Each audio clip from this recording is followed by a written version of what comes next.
some pretty good rotation associated with it, and that's something we'll zoom in on and show you right now. This area here is where the circulation is. You can see right in that region there, and that is located just to the southwest of Genoa Bluff. And I've lived here my whole life, never heard of that place, so it must be pretty small. But that's the part of the storm there that has the circulation that continues to move off to the northeast. So we'll be closely monitoring that. We've seen some things on our sky cam here, and with Nick Stewart out in the Road Warrior, that does indicate a pretty good wall cloud with that. And so that's the storm that needs to be reckoned with, and eventually looks like that'll be coming up pretty close to Marengo here. In fact, Ladora would be first, and then Luzerne, Blairstown, and maybe Marengo around 3:30 this afternoon. So if you're in parts of Benton or Iowa counties, that is a storm there with a pretty respectable circulation with it and has the potential of producing a tornado. We do know there's a decent looking wall cloud with that, and it'll move off to the northeast and head on into those counties here as we go through the afternoon. And yes, got some information to pass along. Nick is saying that he is seeing a funnel that's halfway to the ground and lowering. Okay, can we please get up the Road Warrior? We've been talking to Nick Stewart, who's out tracking this storm, and look at there. You can see there's a funnel that's about halfway to the ground, and this is from Nick Stewart in the Road Warrior. Can we talk to Nick? Can you tell me that?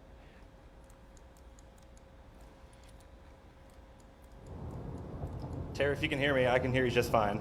Great. Go ahead and tell us what you're seeing out there. It looks like we might have a tornado developing.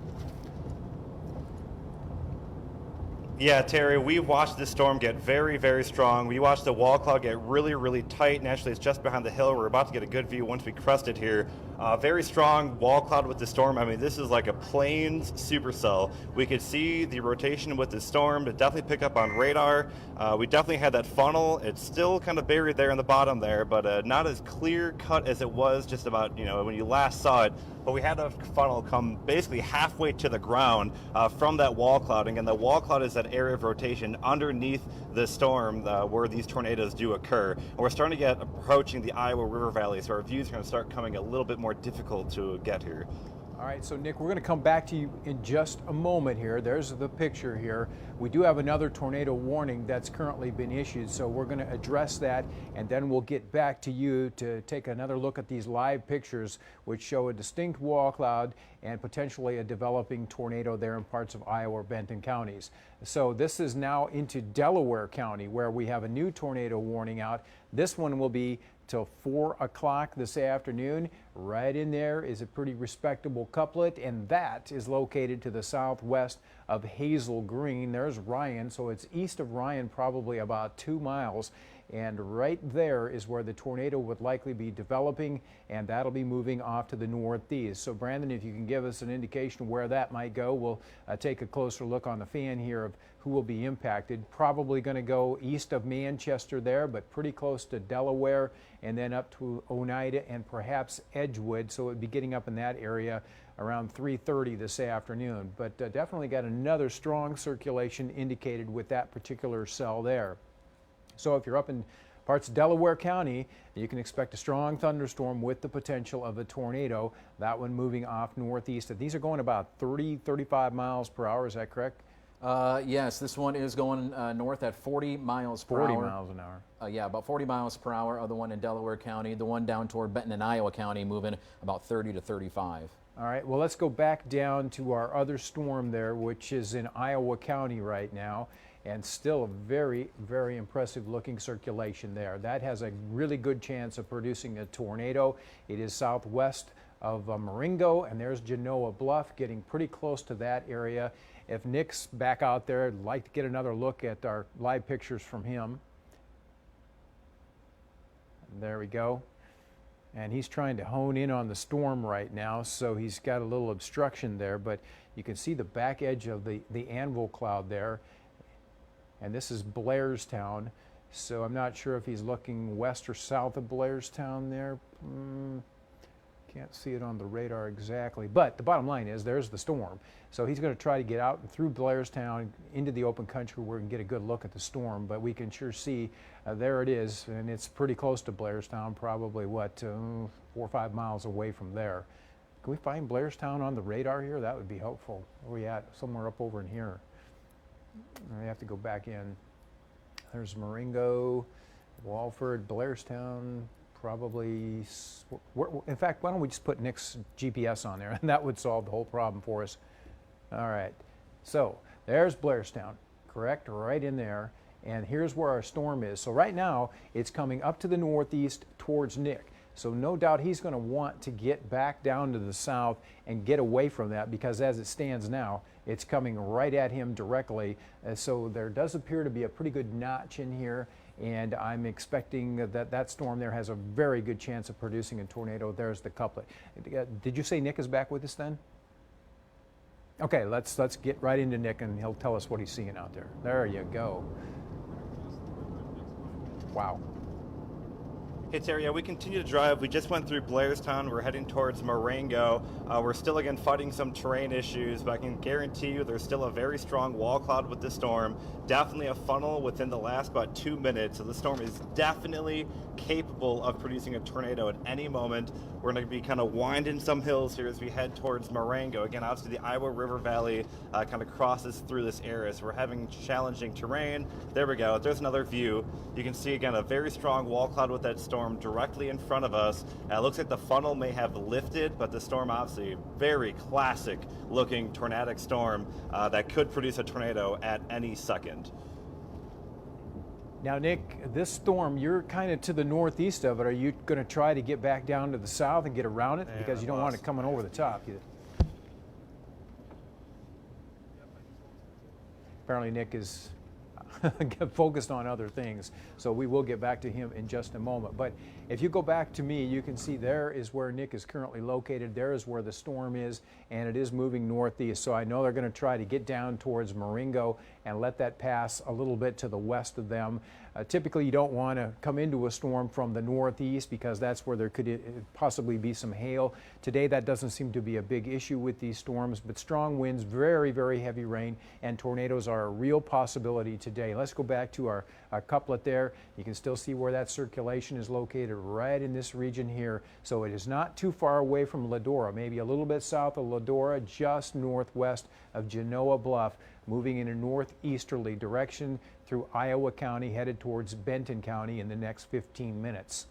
These are some communities in the path of the storm. There you can see Ladora, Blairstown, and Newhall, and that's assuming that we got the right track on here. I know it's going to be very close to that. That's the reason we put these fans on, because there's a little air in here. Could be anywhere within that triangle, but if you're in that part of our viewing area, this is a dangerous storm, and this is the real deal today. You do need to take shelter. That circulation right in there, very, very strong, indicating that there's a high potential tornado that's developing with this storm now. So if you're in Benton or Iowa counties, this is a serious situation, one that you need to take your tornado precautions for. That warning out until 3:45 this afternoon. Let's quickly go back to our other cell up here and see how that one is shaping up. Still looks like there's a pretty good couplet further to the north there. Go back up just a tad, I think. What are we seeing right in that area there? And that's near Oneida. Right in there, there's a pretty tight little circulation. But again, I want to stress there's been no confirmed tornadoes with any of these, but we did see one that was about halfway to the ground in Iowa County. And conditions this afternoon are very favorable for rotating thunderstorms that can produce tornadoes. The Storm Prediction Center, which is the authority on these things, indicated that there is a moderate risk today of EF2 or greater tornadoes. Those are the ones that are very strong and do most of the damage and cause most of the injuries and fatalities. So this is a high-risk day as far as tornadoes go, and there's where our watch is from Charles City back to about Manchester, and then further on to the south, anywhere in the west and south of there. That's where the potential for tornadoes exists until 9 o'clock tonight. Any new information you guys have over there, Brandon or Rebecca? Not seeing really anything new from the Weather Service. They are continuing that warning for Benton and Iowa County. Again, that is out until 3:45. The storm moving north at around 30 miles per hour, and that's the one Nick Stewart is on. And we'll kind of show you that cell right now and kind of zoom in here so we can get a better look at the area of rotation. And kind of zooming in here a little bit further, and it's just to the southwest of Marengo, actually just to the south of Ladora is where we're seeing the couplet right now. All right, so we were just talking to the road warrior out there in Iowa County. They're in the valley right now tracking this potential tornado. Tough to get internet connections there and visuals, so they're on the storm, very close to it.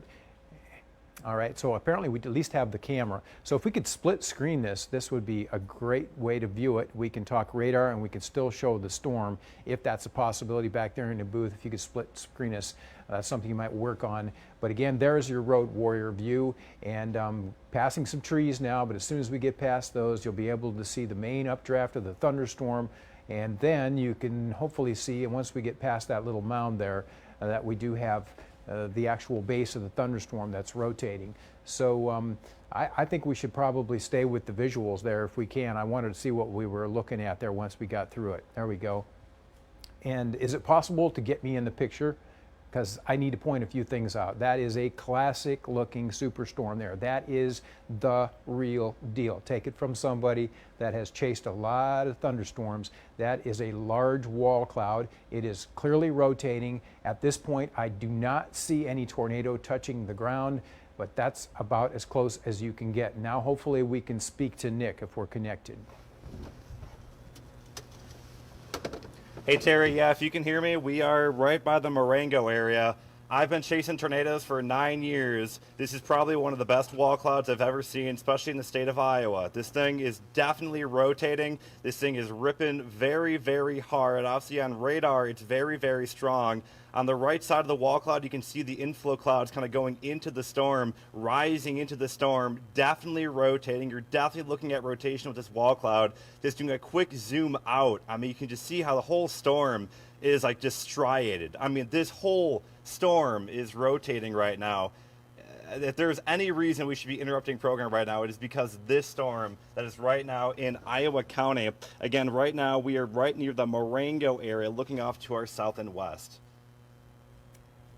Very clearly, that is a supercell thunderstorm, and it has all the parameters that you'd expect to see in a storm that could produce a tornado. And we know, looking at the radar here, if we go to velocity mode, that we can see the rotation within this. And there it is, right in there. You can see where Ladora is, so it looks like it might be just a tad bit south of Ladora where the actual rotation is.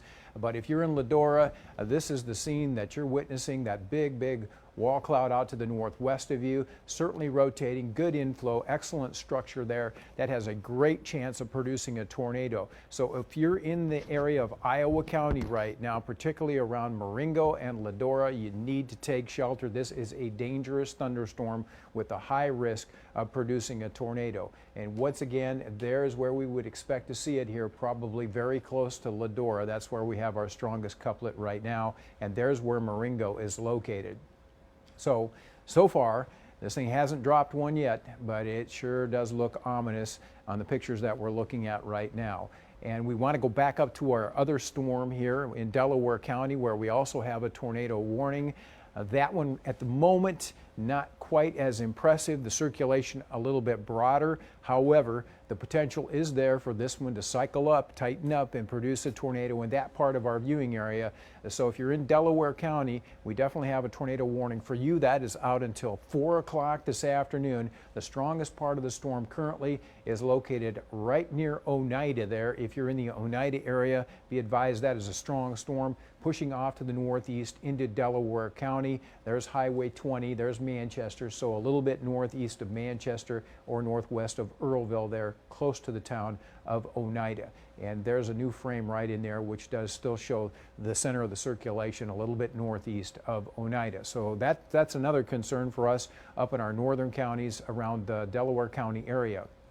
Back to our southwest, let's take a look at our other storm here and see how that one is evolving here. That one was the one that really is concerning to us. And it's, again, right now probably a little bit northeast of Ladora where that circulation is located. There's Marengo.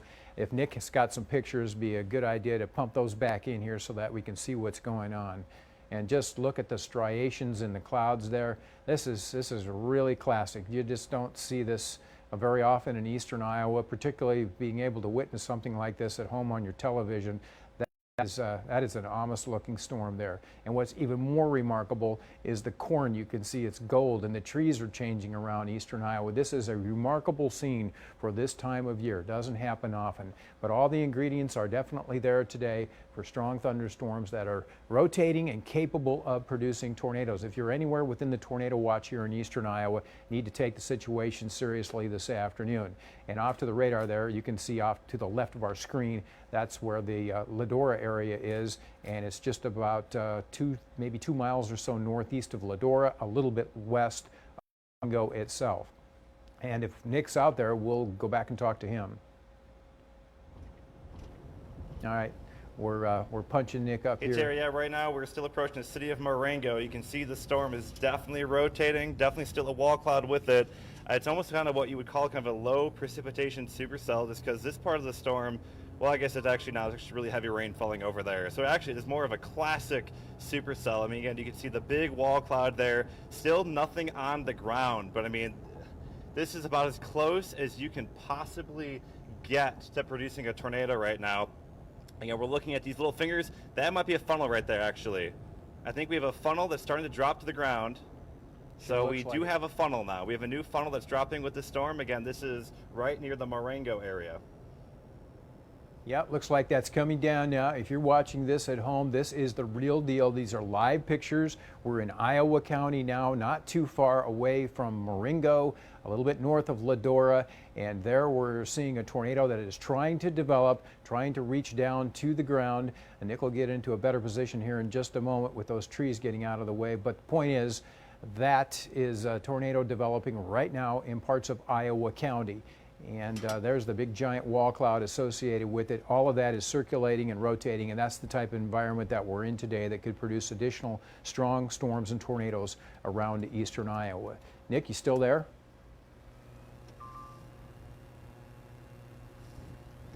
Hey, yeah, if I'm still here, we are still kind of driving. Again, we're stopped by some construction right now, but yeah, we are driving through the Marengo area. We're trying to get to Marengo. We're still on the north side. We're looking southwest. So this funnel and possible tornado would be just to the southwest of Marengo, kind of closer to between basically Ledora and Marengo right now. We're trying to see if that funnel is still there. We may have lost it there briefly when we went kind of behind those trees there. It looks like the funnel may have lifted, which again, very good news, but this storm's still incredibly dangerous. By the way, the Iowa River, as you can tell, is very, very flooded right now by Marengo. The Iowa River should not be as far as it is, but again, here's another view. It looks like the funnel has lifted, but again, the wall cloud is still definitely there with this storm. That is now twice the storm came very, very close to producing a tornado in western Iowa County, southwest of Marengo near Ledora. All right, so we're going to keep watching the pictures a little bit there as we witness this whole thing unfold before our eyes. A very significant wall cloud, though, in parts of Iowa County now. And there you can see on the radar where Marengo is and where Ledora is located. And that storm that you're seeing there is moving northeast, and it will eventually get up into Benton County. So Iowa and parts of Benton County under the tornado warning till 3:45 this afternoon. And there again is the picture there on your road warrior. And the thunderstorm continues to have a lowered base. It's rotating and could produce a tornado at any moment. We've seen a lot of little fingers trying to come down, but so far nothing that's managed to get down to the ground and stay down to the ground, which is what we hope will happen here. But we're still looking at all the parameters for a tornado in eastern Iowa, especially in Iowa County. Our radars indicate the rotation. We've got visual confirmation. And so this is a serious situation. If you're in Iowa County, particularly in this region right in here, there's a serious storm, and you do need to take precautions for that. Anything you can pass along over there to us, Brandon? Nothing really new coming off the chat. Of course, we were watching that storm unfold before our eyes as we did see a couple funnels that it was trying to put down, and then they went back up into the cloud bases. So again, nothing new on the storm there in Iowa County. We also have another tornado warning up in and we'll kind of show you that one as well. Really nothing tight as far as any couplets go. Maybe seeing a couple areas of rotation down to the southwest of Oneida, right along Highway 20, not too far from Delaware, and then maybe another area of broad rotation up around the Colesburg area, up in extreme northeastern Delaware County. So again, nothing confirmed as far as a tornado on the ground with this particular storm, but it is out until 4 o'clock, this tornado warning for Delaware County. All right, if we can keep the video coming in from Nick here, we want to stay on that as much as possible. He must be in the Marengo area right now. I'm guessing that might be Marengo right now. I know he just passed the Iowa River there. So he's trying to get back onto the storm, which continues to exhibit some rotation right out in this area here. So there's Nick right there. There's the actual wall cloud just to his west, about 2 miles. He is in a perfect position to intercept it. So once he gets out of town here and gets back into the open country, we'll have a much better view and be able to see what's going on with the actual wall cloud itself. But it's a substantial one. You can see the dark clouds that are associated with this right now. Not too far away from Marengo, very strong thunderstorm with the potential of producing a tornado. And again, it looks to me like he's about on the edge of town here, so we should get a better visual here in just a second.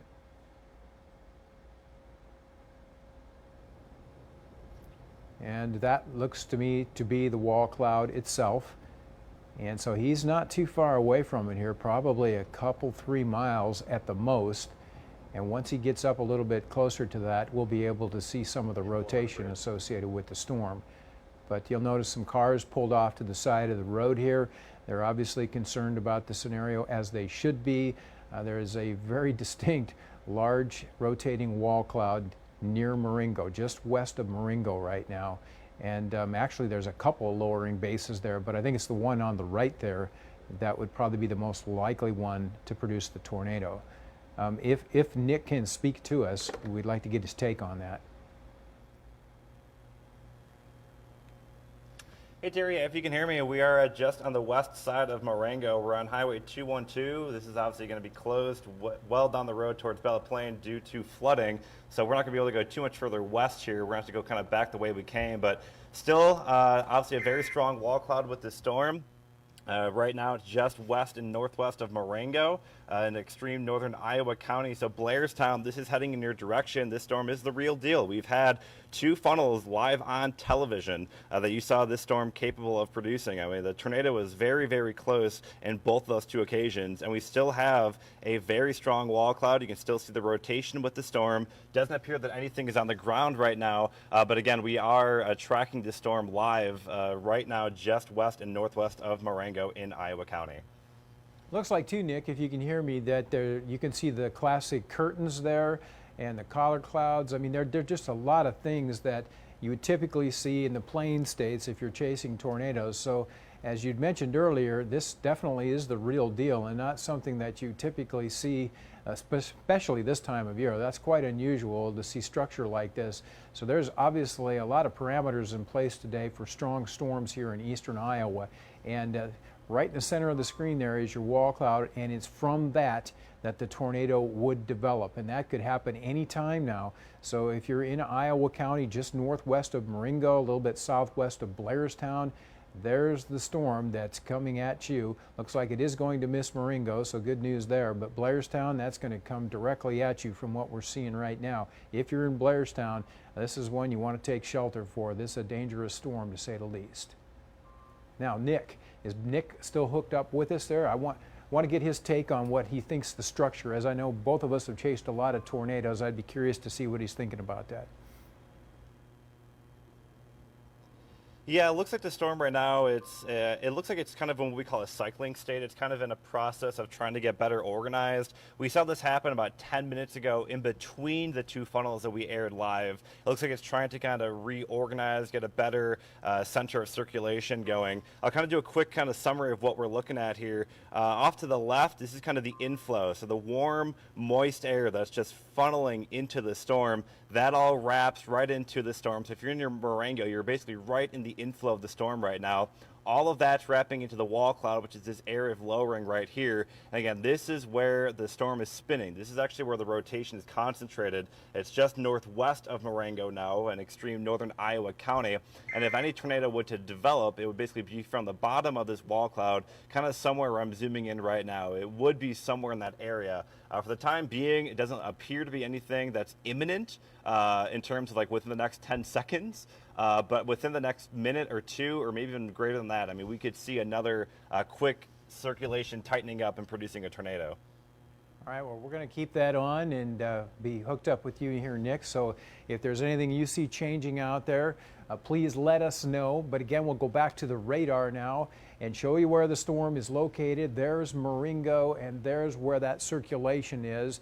And we want to push this a little bit further north so we can show you where the storm is going. So if you're in parts of Benton or extreme northern Iowa County, you'll know where this thing is going to be here over the next half an hour. And it does look like Blairstown is next on the list.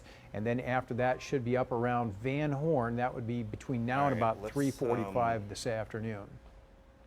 And was that Nick speaking to us, or is he just talking?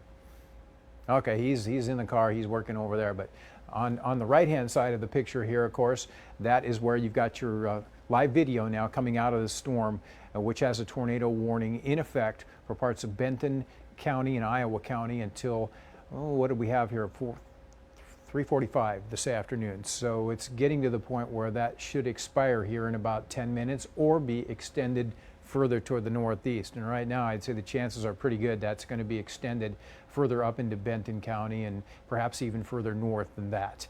So our other storm too, probably be a good idea to take a quick look at that, which is up in Delaware County. Still have a tornado warning in effect for that. Looks like some of that's been pared away, but the overall circulation with this is pretty broad, not as tight and compact as the storm that we're seeing there in Iowa County. As a result of that, the chances of this one actually getting a tornado down to the ground are even less. So that is some good news in this area, but we need to keep a close tab on it here so that it doesn't tighten up. But right about in there, around Oneida, is one of the areas to watch for the actual development of a tornado. And it looks like that has shifted now just to the southeast of Oneida, very close to there. And from there it moves on to the northeast, and that'll take it pretty close to Greeley and up around the Colesburg area in Delaware County there. So it would be right about in there where we're looking at that circulation and potentially even a wall cloud. But at this point, it appears that the circulation is up in the mid-levels of the clouds, has not reached to the ground just yet. And let's go back to Nick's pictures too. Want to see what's going on out there with that, if we've got any changes. I think that he's going right back through Marengo now because the road was closed due to flooding. So he's going to have to go back around and get out of Marengo and head to the north. But he's located right here, so he's very close to the actual storm. So once he gets back to Marengo, he can come back this way and get another good visual of it. But it's going to be right about in there where our circulation is. If you look real closely too, let's take that full screen. I want to show that just a little bit there. You can actually see what appears to be a hook right in this area here. And that's the signature you would expect to see with a tornado. And so that is now to the northwest of Marengo. There's Costa, a little bit east of there, and that's right where our circulation is located. So everything is really syncing up good here. And right about in there is where we have the potential of seeing the development of a tornado. We've had a couple of funnels get very close to the ground and go back up. But right now we think the storm might be in a cycling stage, which is re-intensification. And if that happens, an additional tornado or two would be a possibility as it heads on to the northeast. And right now it looks like it's getting awfully close to the Blairstown area. And from there it goes to Van Horn. Right in there is where the storm would be located. And Nick is probably somewhere close to Marengo right now, and he'll be headed on back to the north to follow this thing up towards the Blairstown area. There he is right now.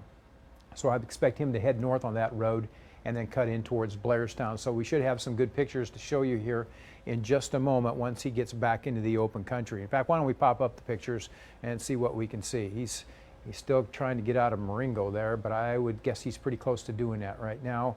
And then he'll be back to the north, and we'll get some good shots of what the storm is looking like out there in Iowa County. Getting pretty close to Benton County now.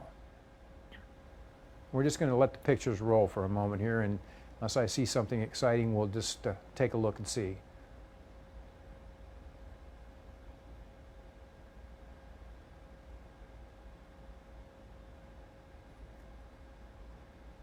Again, it's very striking to see the trees that are changing and the cornfields that are all golden.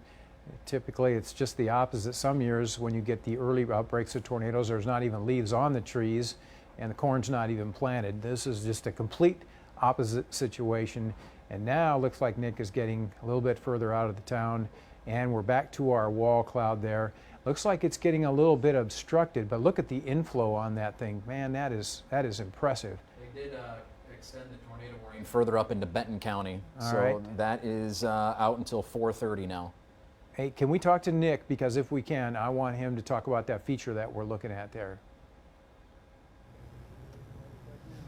Nick Stewart, are you out Yeah, there? Terry, if you can hear me, I mean, I'm honestly, I'm not entirely sure what I was just looking at there. It looked like just a really skinny inflow tail that's going into that wall cloud. Again, we have to go through the construction we did a few moments ago to get back on the other side of these trees, but there is definitely a very narrow, looks like inflow tail going into that wall cloud. I think the storm has kind of finished that cycling process and starting to get ready to re-intensify again.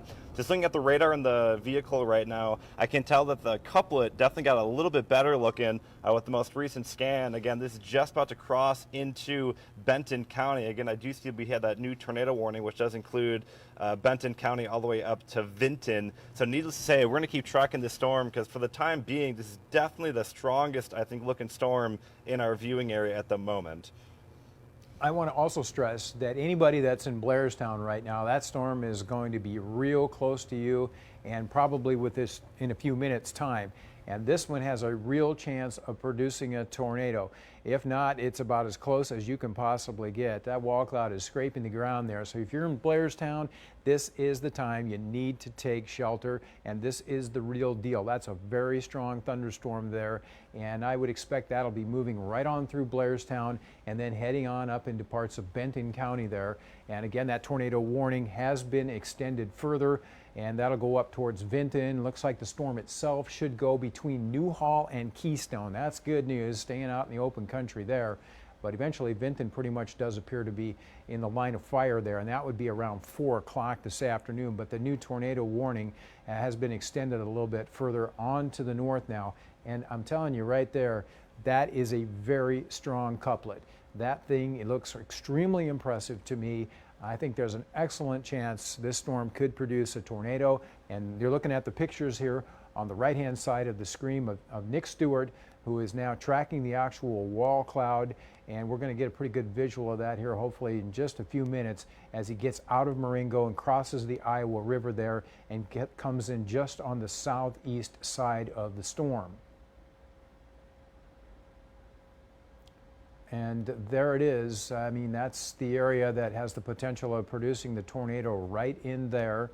And it's getting a little muddied up by some rain right now, but boy, you can see the wall cloud is really down close to the ground, and it is all rotating there. And that's a pretty ominous looking scenario. Hopefully we can keep that thing from getting down to the ground, but it's awfully close right now. Nick, tell us what you're seeing there, would you? Hey, we definitely have a very strong funnel. It's at least 3/4 of the way down. It might be down right now. Again, we're obstructed by trees. And just an FYI, we're going to start losing service naturally as we start having to fight through some rural areas here. But there was definitely a funnel with this storm, probably at least 3/4 of the way down, if not on the ground. We weren't able to see it fully condensated all the way to the ground, but I do believe that was touching down. Again, this would be just south of Blairstown in Benton County. And that's what we've been telling our viewers here. If you're in the Blairstown area there or anywhere off to the northeast, that storm is going to be moving right through there. This is the real deal. Got to take this one seriously. Need to get into your safe place. Get into an interior room in your house on the lower level. Bathroom probably the best place to go. Get into the actual tub. If you got time, You know, you could put a mattress over your head, something like that, or a pillow. That's always a good thing to have. Eventually, though, the storm is going to move northeast from Blairstown and impact other areas in Benton County. And once again, we're getting the visual of it way off in the distance there, but tough to tell what's actually extending from the wall cloud to the ground, or if anything, for that matter. Nick, you still with us? Yeah, Terry, we're going to probably start losing you here momentarily, so I'll try and get the last word in here before we lose connection.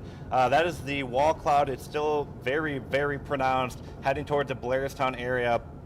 Somewhere in there is that area of rotation that we believe may have touched down briefly within about the last 2 minutes or so, heading towards the Blairstown area. The bottom of it was obstructed by trees, so we weren't able to see if it fully touched down or not, but we have very good reason to believe, just based on the radar indication, based on the past that this storm has done, we do believe this may have touched down near Blairstown. If it did not touch down, it's definitely capable of it. So if you are in Blairstown, you need to take your tornado precautions. You are watching a tornado storm live, tornado warn storm live as it's coming into your area. All right, so the warning in Benton County then is out until 4:30 in the afternoon. And Nick's still a good ways away here, and it does look like it might be getting a little bit rain wrapped. And when that happens, it's difficult to actually see the funnel, even if there is one. So that's something we'll have to be concerned about. But I think Nick's going to end up getting quite a bit closer here in the next few minutes. So as long as he can keep connected, we'll keep bringing you the live pictures. But it's directly ahead, straight ahead down the road there, where we would expect the tornado to develop. And we clearly can see there's a large wall cloud, and that is awfully close to the Blairstown area. We'll take it back over to Brandon. Yeah, nothing new to report with this storm there. Continuing it now with this tornado warning again for Benton County until 4:30.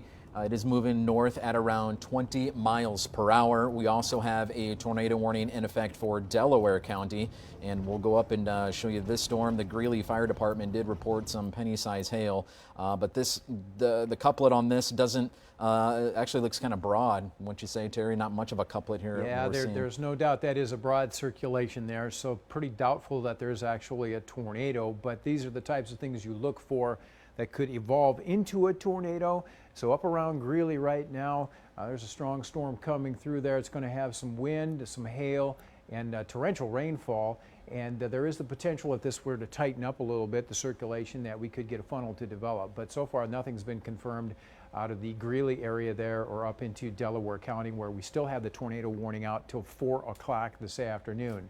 If we still have Nick's picture there, we'd like to go back to that and see what we can see with that. But boy, that thing is right on Blairstown now, and we still have a lot of bright colors indicated here. So here you got the winds going one direction, here they're going the other, so it's that circulation that we are watching in the Blairstown area. And Rebecca, do you have anything over there? I know Nick was saying that the rotation is getting rain wrapped now, so it was getting hard to see some stuff, and I'm watching his feed. They're just trying to get a better view of the storm right now. Also wanted to say I saw on Twitter that just like we saw in Dubuque, Blairstown, Benton Community Schools, the students are being held there. So school's in session, the kids are going to be held. They're not going to have them get on a bus in the middle of the storm. And as you can see, the circulation is going directly over Blairstown. So hopefully everything is up in the air right now, but it is rotating. Strong wall cloud going right over the top of Blairstown. Here's Nick's picture right now from the Road Warrior, and he is located just to the south of Blairstown, I believe. In fact, why don't we put Nick's GPS up there so we can see where he is in relation to the storm, and we'll know just how close he is. And there is Nick, and Blairstown must be just up the road here, I'm guessing. There's Blairstown. Okay, so there's Nick. He's just south of Blairstown. It would be to his northwest where that circulation is located that could produce the actual tornado. And they're advancing north now, so they're going to have a good view of this. But again, as Rebecca indicated, if this thing is rain wrapped, then you're not going to be able to see the funnel. It's going to be inside the core of the rain. Can we take his picture full? Yeah, let's back it out on Nick's image. Because it kind of looks like you can see a funnel. Yeah, can we take Nick's picture full? There you go. And there's... kind of going off the screen there. Yeah, we're just getting real messy out there with the rain coming into the area. And I drove through some of the rain. It is heavy. I mean, the moisture we have in the atmosphere, we've been talking about this, it's just a lot. So it's possible that it's going to be hard to see, but I thought I could see a funnel cloud there. And if they'd use the, I don't know if that's the front window, but if there's a wiper, that would be great. But I'm assuming that must be the side window. Sounds like he said he just lost it. Yeah, okay, well that's fine. Trees. We can still talk. At least we have the picture here. But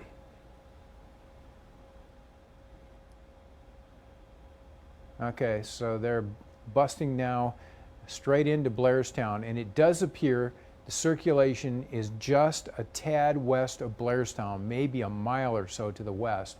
And there is your wall cloud. Wow, that's very pronounced, to say the least. He says tornado on the ground near Blairstown.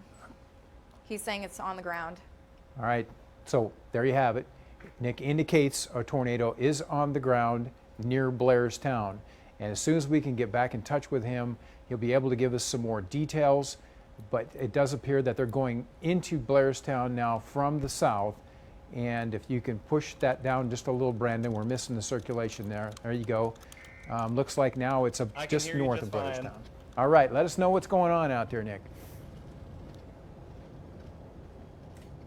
Hey Terry, right now we're going through Blairstown. We just watched a tornado. I'm pretty sure, like 99% sure it touched down. We saw the rotation really ripping behind some trees. We believe it missed Blairstown proper. It passed, we think, just to the east of Blairstown. But again, there's still a very strong wall cloud with this storm. It's definitely still spinning visually, definitely still spinning on radar. I believe you guys had that visual. I was kind of able to hear in and out of what you guys were saying. So I believe you at least had our picture when you had that funnel. It was all the way to the ground going just east of Blairstown. We're starting to get a better view here as we get through town. But again, the wall cloud's still very, very strong there. This camera might be a little bit better. It's a little bit wider angle. I'll switch back. But yeah, there's definitely we had a brief touchdown just east of Blairstown. It is now moving east of Blairstown and northeast of Blairstown. But again, we had a very, very brief tornado touchdown. My heart definitely skipped a beat there just because it was basically right on top of town. But it looks like it is now back up in the cloud. Now, Nick, if you can hear me again, we're seeing a lot of raindrops on the windows there, which are making it a little difficult to see. I don't know if there's a possibility you can roll it down or wipe it off, but it would be helpful to get a better picture of what's going on out there. Can you hear me on that one? Yes, stand by. I have a command for that. All right, and the other image that you had there was far better. We're just not seeing what we need to see right now. It's off to the right of the screen there, but you're going out of Blairstown, no doubt. And it's just... Yes, we're northbound out of Blairstown. The tornado has lifted, but again, you can see the wall cloud is still definitely there. Actually, a rainbow at the bottom of the wall cloud there. This is, again, just northeast of Blairstown now.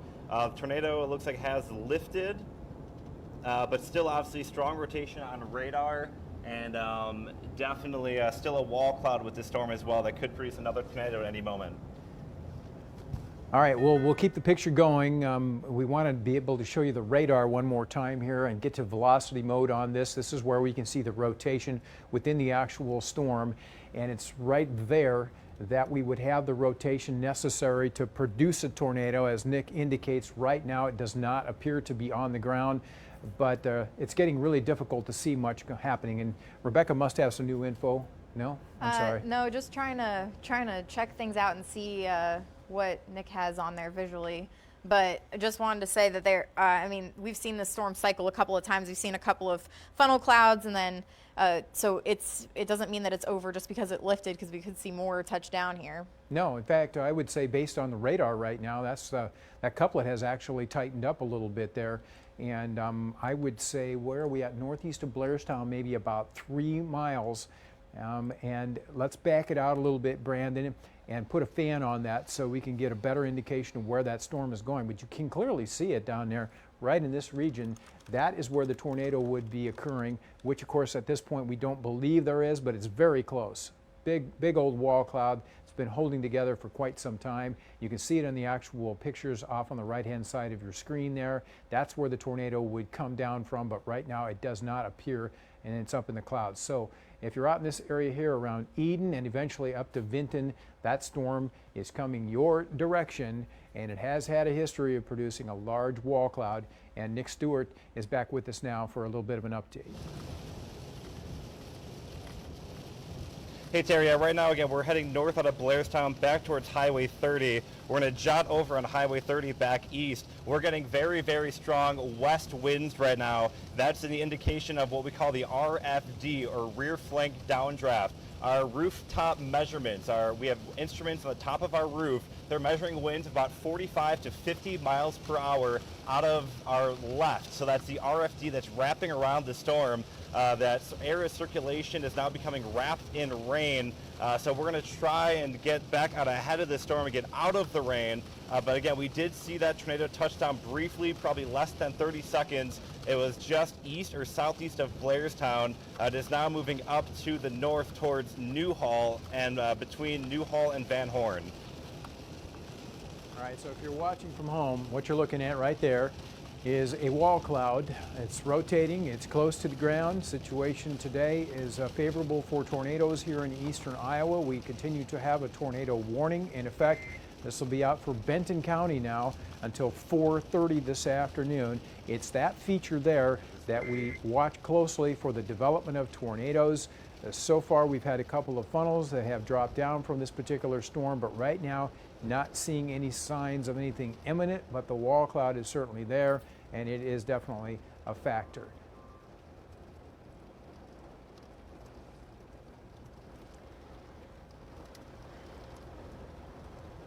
And as you can see now, the rain is starting to get in the way of our video a little bit, but the ditches are full there in parts of Benton County. And so these storms are going to produce torrential rains today, any that get going on. But our radar does continue to point to a strong circulation there, and that is now to the west, southwest of Newhall, moving into Benton County, and there is that wall cloud. And again, not too far from getting down to the ground there. LCLs today, our cloud levels are really, really low to the ground. Makes it easier for tornadoes to develop in that type of situation. I do see on the new scan here that we've lost a little bit of our intensity on that particular one, but still a strong circulation there, located just southeast of Van Horn or southwest of Newhall, and the track should take it straight on up to the west of Newhall and keep it out of any populated areas here for at least a few more minutes.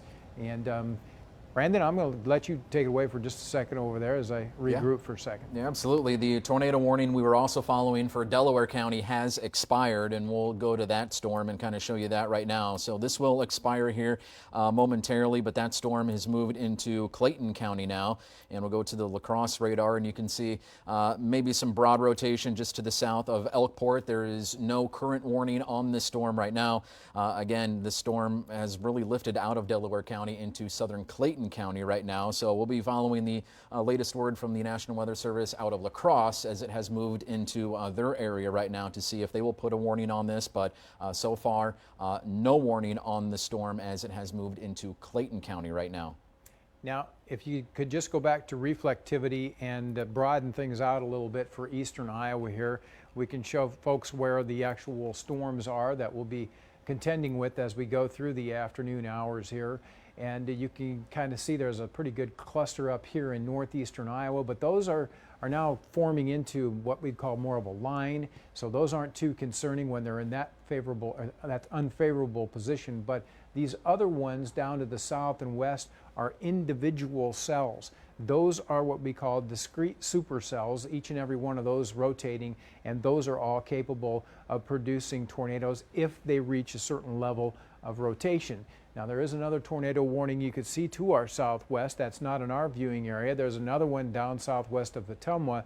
So all of these little storms here today are ones to watch. If they intensify right, they are capable of producing tornado spin-ups this afternoon. But right now, this is the one we've been on for quite some time west of Cedar Rapids there, pretty close to Newhall. And this is our tornado watch. This will be out until 9 o'clock tonight. All these counties in yellow here, including Waterloo, Cedar Rapids, Iowa City, Tama, Washington, all those major metro areas in the watch until 9 o'clock tonight.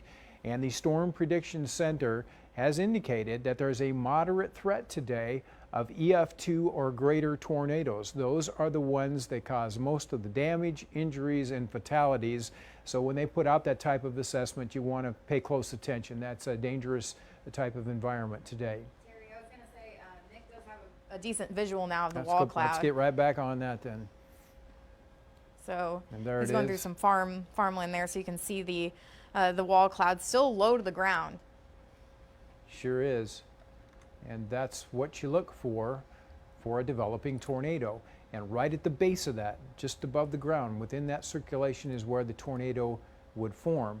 Now on our radar right now, I don't see quite as developed a structure on that. The circulation is not quite as intense as it was a little bit earlier, but we want to stress again, this is a deal where sometimes they strengthen and weaken. It's called cycling. It's very common in these supercell thunderstorms. So this one could ramp up again at any time, but at least on the radar, not looking quite as good. But you can certainly see now that Nick is out of the rain what the structure of the wall cloud looks like and how it protrudes from the main base of the thunderstorms. And earlier today, this was really looking hot. I mean, that thing had striations and things you would typically expect to see at this time of year in other places, not here in eastern Iowa, with all the corn changing and the leaves starting to turn here in eastern Iowa as well. So that's still a dangerous thunderstorm there, but doesn't look quite as bad as it did a little bit earlier on this afternoon. And can we put Nick's location on there? Because I want to kind of get an idea where he is located. All right, and there you go. So he's southeast of Van Horn there, and I would guess that he'll be tracking northward and trying to come in on the southeast side of that, get out of the rain, and that'll help us keep the visual on it. But he's probably at least 5-6 miles away from what looks to be the wall cloud at this point in the afternoon. So we still have our thunderstorm tornado warning, that is, for this thunderstorm in Benton County until 4:30 this afternoon. And let's see where the storm is going to go from here if we can. So it's a little southeast of Van Horn now, and the track does appear to be a little bit southeast of Vinton, so it hopefully will keep it out of there. It's going to be close, and we'll see how it holds together in terms of its structure. But there you can see where it looks like it's going to be going, and there's a little place called Eden there that looks like that's right in line of the storm now. But at least we got through Blairstown, and apparently no damage reported from it there. And once again, there we go to our velocity mode. This is where you can see the circulation within the storm, and where you've got the greens and reds meeting up right in this region here. That's where you have that potential of a tornado. Winds are converging in that one location there. So that's where our best chance for a tornado would be, and that's now between Newhall and Van Horn. Looks like pretty close to 70th Street, and is that 218 there? I can't. Yeah, it is. It is? Okay. So yeah, I would say right on that intersection is about where that storm is currently located. So what you're seeing here that Nick is shooting off in the picture to the right is about where that circulation would be centered, and that's where your wall cloud is currently located. And if we're going to get a tornado out of this storm, that's where it's going to come from. And looks like this is not too far from Newhall right now. And Nick is coming up on this one, so we'll see if he's observed anything new out there. Nick? Hey Terry, if you can hear me, we're just approaching the Newhall area. We are driving up to, we're just south of Newhall. Within the last maybe 5-10 minutes, it doesn't look like it's as organized as it has been. You can see there's still definitely an inflow tail down there, still definitely a wall cloud, but it definitely looks like it's losing some of its, real tight features. It's kind of spread out a little bit more. It's more broad, visually speaking, so it doesn't look like it's as intense. We kind of saw this with that original storm. If you were watching with us originally, we had that warning up by Dubuque. We were on a storm originally by Linn County, western Linn County, and basically once it left this area, it immediately kind of got incredibly weaker and they kind of dissipated. So I'm wondering if there's maybe some type of boundary in this area, some maybe type of temperature boundary or something like that, where these storms are kind of forming and they're kind of weakening once they get past that boundary. So we're kind of keeping an eye on it, but it doesn't appear that anything is extremely imminent, but still definitely a wall cloud with the storms, definitely still has some good structure with it. And now we're getting down on our radar here. We'll back out for just a second here, and you can see where Keokuk is. And there's another pretty good circulation that has developed to the west of there. So I'm quite sure there's a wall cloud associated with that. That's another area that could produce a tornado warning. So we'll have to keep tabs on that general scenario there. But I think Nick makes a valid point there, that as you get further north into our viewing area today, the instability and the shear at this point is not as favorable for these storms as it is in the southern southwestern parts of our viewing area. So I think that's really one of the reasons why this storm is starting to weaken just a little bit. It's still a formidable storm in terms of its overall structure, but not quite as impressive as it was. And even though we still have a tornado warning in effect, it definitely does not look as impressive. Storm in the south near Keokuk. All right, and as Rebecca just indicated, we have another tornado warning, and this is the one we just said was very likely to do it. And that one is going to be heading off into Keokuk and Washington counties and eventually Iowa County once again. We've already had tornado warnings out for Iowa County, so you're back under the gun again. And there's where our circulation would be located, probably right about in that region right in there. That'd be the center of it. And so if you're in this part of our viewing area, and if you can back it out a little bit, it looks like it's just the northern portions of Sigourney County, or Keokuk County, just a little bit part of Washington County, and then on up into Iowa County. So that's where that storm is located, and these are some of the cities that are in the path of it. There's Keokuk, there's Kinross, and eventually Naira. And that would be until 4:11 in the afternoon. So we'll see how this one develops as it continues to move northeast. But there's where Sigourney is located. So you're getting into eastern sections of Keokuk County here, and then Washington County's over here, and then a part of Iowa County just up to the north, just a little bit of Iowa County. But definitely that storm looking pretty impressive right now down around the North English area, and that region probably hasn't been too contaminated by storms earlier today, so therefore the atmosphere a little bit more unstable in that part of our viewing area. Any sort of information you guys can pass along on over there? Anything that's news come down? Nothing really I'm seeing here. Again, they just issued this tornado warning for Iowa, Keokuk, and Washington County. It's moving north at around 40 miles per hour, so a lot of shear, a lot of motion here in the atmosphere. So these are really booking to the northeast of 30 to 40 miles per hour. And like we've been mentioning here lately, this is kind of where the moist, unstable atmosphere is. Temperatures were, I think, in the low 80s around Iowa City and some of our southern counties today, and we got up into the upper 70s here in Cedar Rapids. The dew points are up there as well, something you won't typically see here in early October. This is more of late May into the summer months, so very unusual setup here for early October, but nonetheless a lot of spin in the atmosphere, and we're seeing numerous discrete supercell thunderstorms rotating, prompting these tornado warnings. Speaking of the discrete supercells, we wouldn't mind if you would pop the radar back up here in a moment too, and we'll show you what we're talking about there. First of all, there's the one storm down around Keokuk. Look at the little hook on that. There's the other one up here around North English. Got a hook on that. The other one earlier had one of these, but now that one seems to be weakening a little bit. Even though we do have the tornado warning in effect now for Benton County till 4:30, that one is not quite as strong as it was. But you can see these are just kind of scattered around, and with the general setup that we have today, each one of these, as Brandon was saying, has enough shear to cause the storm to rotate, and those are the ones that we're concerned about for putting out tornadoes. Now, while there are other thunderstorms up here in northeastern Iowa, these are not quite as impressive looking. You can see they're not so alone and by themselves.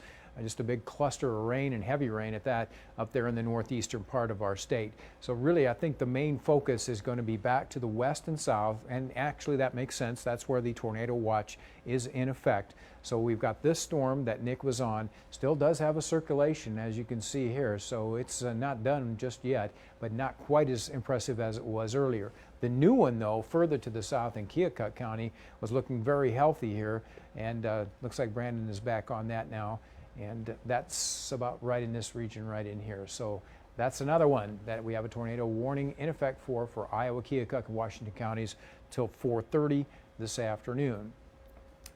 One thing we've also been talking about a lot here lately is flash flooding and flooding around eastern Iowa. All of these thunderstorms are likely to produce torrential rainfall, at least for a short period of time. So an inch of rain is a threat from any one of these storms, and we do have a heavy rain threat in effect, particularly in our northern and western counties as we go through the rest of tonight. And the Weather Prediction Center even has a moderate risk of flash flooding in these areas in orange here. So that's northwest of Cedar Rapids and up to the northeast corner of the state. This is where the primary threat for flash flooding would be. We think more organized heavy rains will be a possibility in that area, at least the Weather Prediction Center does. And so that's why that threat is out through Wednesday morning in that part of our viewing area. And that's where a lot of our major rivers originate. You can see where the Cedar starts. There's the Iowa, the Maquoketa, and the Wapsie. So if this really heavy band of rain is shifted a little bit further east, that would impact potentially the crests on any of these rivers. But at this point, it does appear that at least our models think some of the heavier rain might be just a tad bit west of those river basins. That would be fantastic news. We'll cross our fingers and hope for that. But getting back to the moment here and what's going on around eastern Iowa, very warm, humid air mass here, much colder conditions in northwestern Iowa where it's only in the 40s. We've got a front that's stretched out here. We've got southeasterly winds at the surface. Upper level winds are cranking in from the southwest, and that's what's creating the shear profiles that would give us the tornado potential around eastern Iowa. And you can see these scattered thunderstorms now popping up in the instability of the afternoon, and two of them have tornado warnings currently in effect. And there's, yes? Our buddy Colby is out chasing that storm near Keokuk, and he is seeing a wall cloud out there, and we could show that on Twitter right now. There you go. Yeah, Colby and I have chased many times together, and he's a good chaser. And usually if he's on a storm, that's one to reckon with. And there it is, the wall cloud. So that's very pronounced once again. And this is something we saw earlier on in the day in Iowa County. And when you get that type of formation there, got to be concerned about a circulation developing and dropping out of the base of that wall cloud to the ground. So it's certainly there, it's close, but at the moment, no tornado. And that was the Kyoto one, is that right? Yes. Okay. So we'll go back to the radar here and show you where that storm is located. And I'm guessing Kyoto must be in that general area. Is that right? Yeah, just to the southeast of the circulation. Oh, there it is. Yeah, Yep. Too many words here. Anyway, it's a little bit northwest of Kyoto. That's where that circulation is. So that one's moving to the northeast. We'll see what happens with it here in the next few minutes or so. And then another circulation located to the northwest of there. So two cells, each of them producing a circulation at this point. Each of those has the potential of dropping a tornado, as we've been talking about. This is our other storm that we've watched for quite some time now. This is a long track supercell, and this is the one up in Benton County where we have the tornado warning in effect there until 4:30. So there's Newhall. Nick was on this storm now. He has advanced back to the south, kind of given up on that one. It's getting rain wrapped, getting a lot of cooler air into it, and I think that's hurting its structure just a little bit and its potential to produce a tornado. But there's where Schellsburg is, and there you can see the storm off to its west. Down south, well, we can see a couple of other strong storms here, and let's back it up just a little bit in relation to Iowa City. They're here, and Cedar Rapids, of course, is up in this general area here. So everything right now of big concern is in the southwestern part of our viewing area. There's Interstate 80, you got Williamsburg right in here, and off to the east of Sigourney, that's where our strong storm is currently located that has produced a wall cloud, and that one right in there still looks to be pretty impressive. Perhaps even has some hail associated with it. That's something we could take a look at. We have the ability to see hail within these storms, and so Brandon's going to be pulling that up here in just a second. Not a great situation for hail today. Don't have the dry air, a lot of saturation in the atmosphere. Here, so yeah, but Brandon's just indicating we're not even showing any hail. But if you look at the structure of the storm there, I wouldn't be surprised if there is some pea-sized hail, but probably hasn't gotten down to the ground. So that's one thing we'll be watching with that. But that circulation there still looks pretty healthy, and that would be southeast of South English, northwest of Keokuk, moving to the north. So if you're in the area of Parnell or anywhere into southern parts of Iowa County, these thunderstorms coming back at you from the south here this afternoon.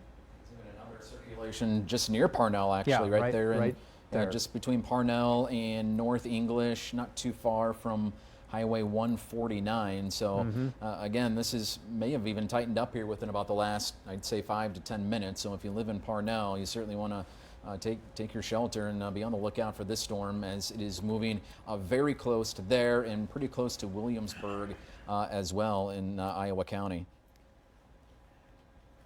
Why don't we go back to the reflectivity mode on this area down in here too, so we can kind of show you that there are two individual cells. This isn't just one big glob here. There's one there and one here. And so that one, as you were indicating, Brandon, has really tightened up.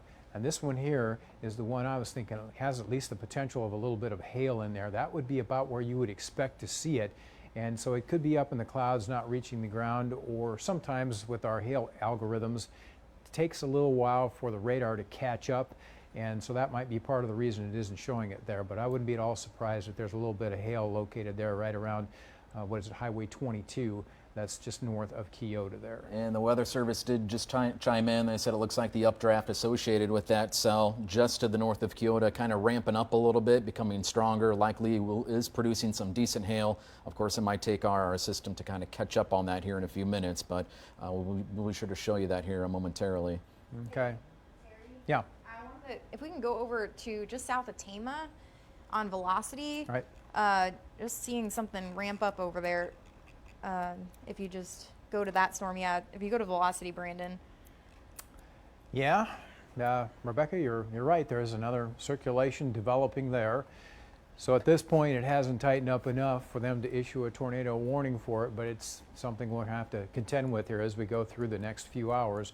But in relation to Tama, that was southeast of there, is that correct? Yeah, just north of Brooklyn. Okay, right in that region there. There's Tama. Must be at least 15, maybe 20 miles southeast of Tama. And then the other storm with our tornado warning off to the north here, still showing some rotation in there, but we've gone a long time now without this thing producing any tornado. So it's pretty much holding its own up in the clouds, but not quite getting down to the ground. And the further north this gets, the least better environment it'll have for any tornado development. So I don't think that one's going to do a whole lot at this point, other than create the wall cloud that looks pretty scary out there. So unless something changes, everything's staying up in the clouds on that cell there. Further south, though, these new ones down here have been intensifying, and those are kind of the ones that we're most concerned about right now. There's where Parnell is located, and the other one was northwest of Keokuk and just east of South English, so right about in there.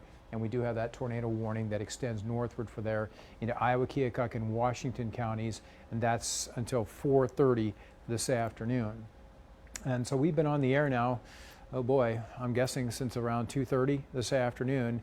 We've just continually had these warnings come out around eastern Iowa, and all of these thunderstorms in this environment right in here today have that potential to produce severe weather. And there's even a respectable tornado threat, and that is why we have a tornado watch out for much of our western and southern counties. That'll be out till 9 o'clock tonight.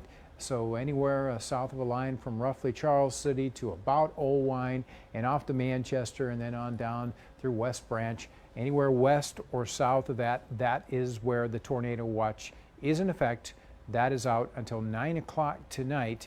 And today the shear parameters are pretty healthy here in eastern Iowa. And what that means is that at the lowest levels of the atmosphere, winds are going one direction. At the higher levels of the atmosphere, they're doing something else. And that's important because that allows the actual thunderstorm as it evolves to rotate in the atmosphere. That's what's known as a supercell, and those are the ones that can get us these tornadoes that we're trying to sort out that situation today anyway. And there's the front. Brandon, you want to talk about that? Yeah, this is one of our models. You hear us talking about this quite often in our newscast. It is called Predictor, and what we're showing you here is the model and what it kind of thinks is what's going to happen here. And right now we have the model starting at 9 a.m. tomorrow, but I'll have to go in and back this up. But anyway, so the front's going to come in later tonight into tomorrow morning, and then that's when the front blows through, and then everything should quiet down. And boy, tomorrow is going to be a big change. We'll start in the 60s, and by the time we get to the afternoon hours, don't be surprised if we're down into the 40s as well. And hopefully we can break out a little bit of sun tomorrow, but you'll certainly notice quite the change here going forward. Yeah, it's a valid point, and I think we'll be back in the mid-30s then tomorrow morning. That'd be Thursday morning, and then by the time we get to Friday morning, temperatures could actually be in the low 30s around eastern Iowa, and frost and freezing temperatures will be a possibility. So you get the idea here. This is a strong front, and it is dramatically going to change our weather. But really, one good thing about all that is the fact that it will cut off all this deep moisture, and it should end the heavy rain threat around eastern Iowa early Wednesday, and we're going to get a chance here to have some drier weather going forward.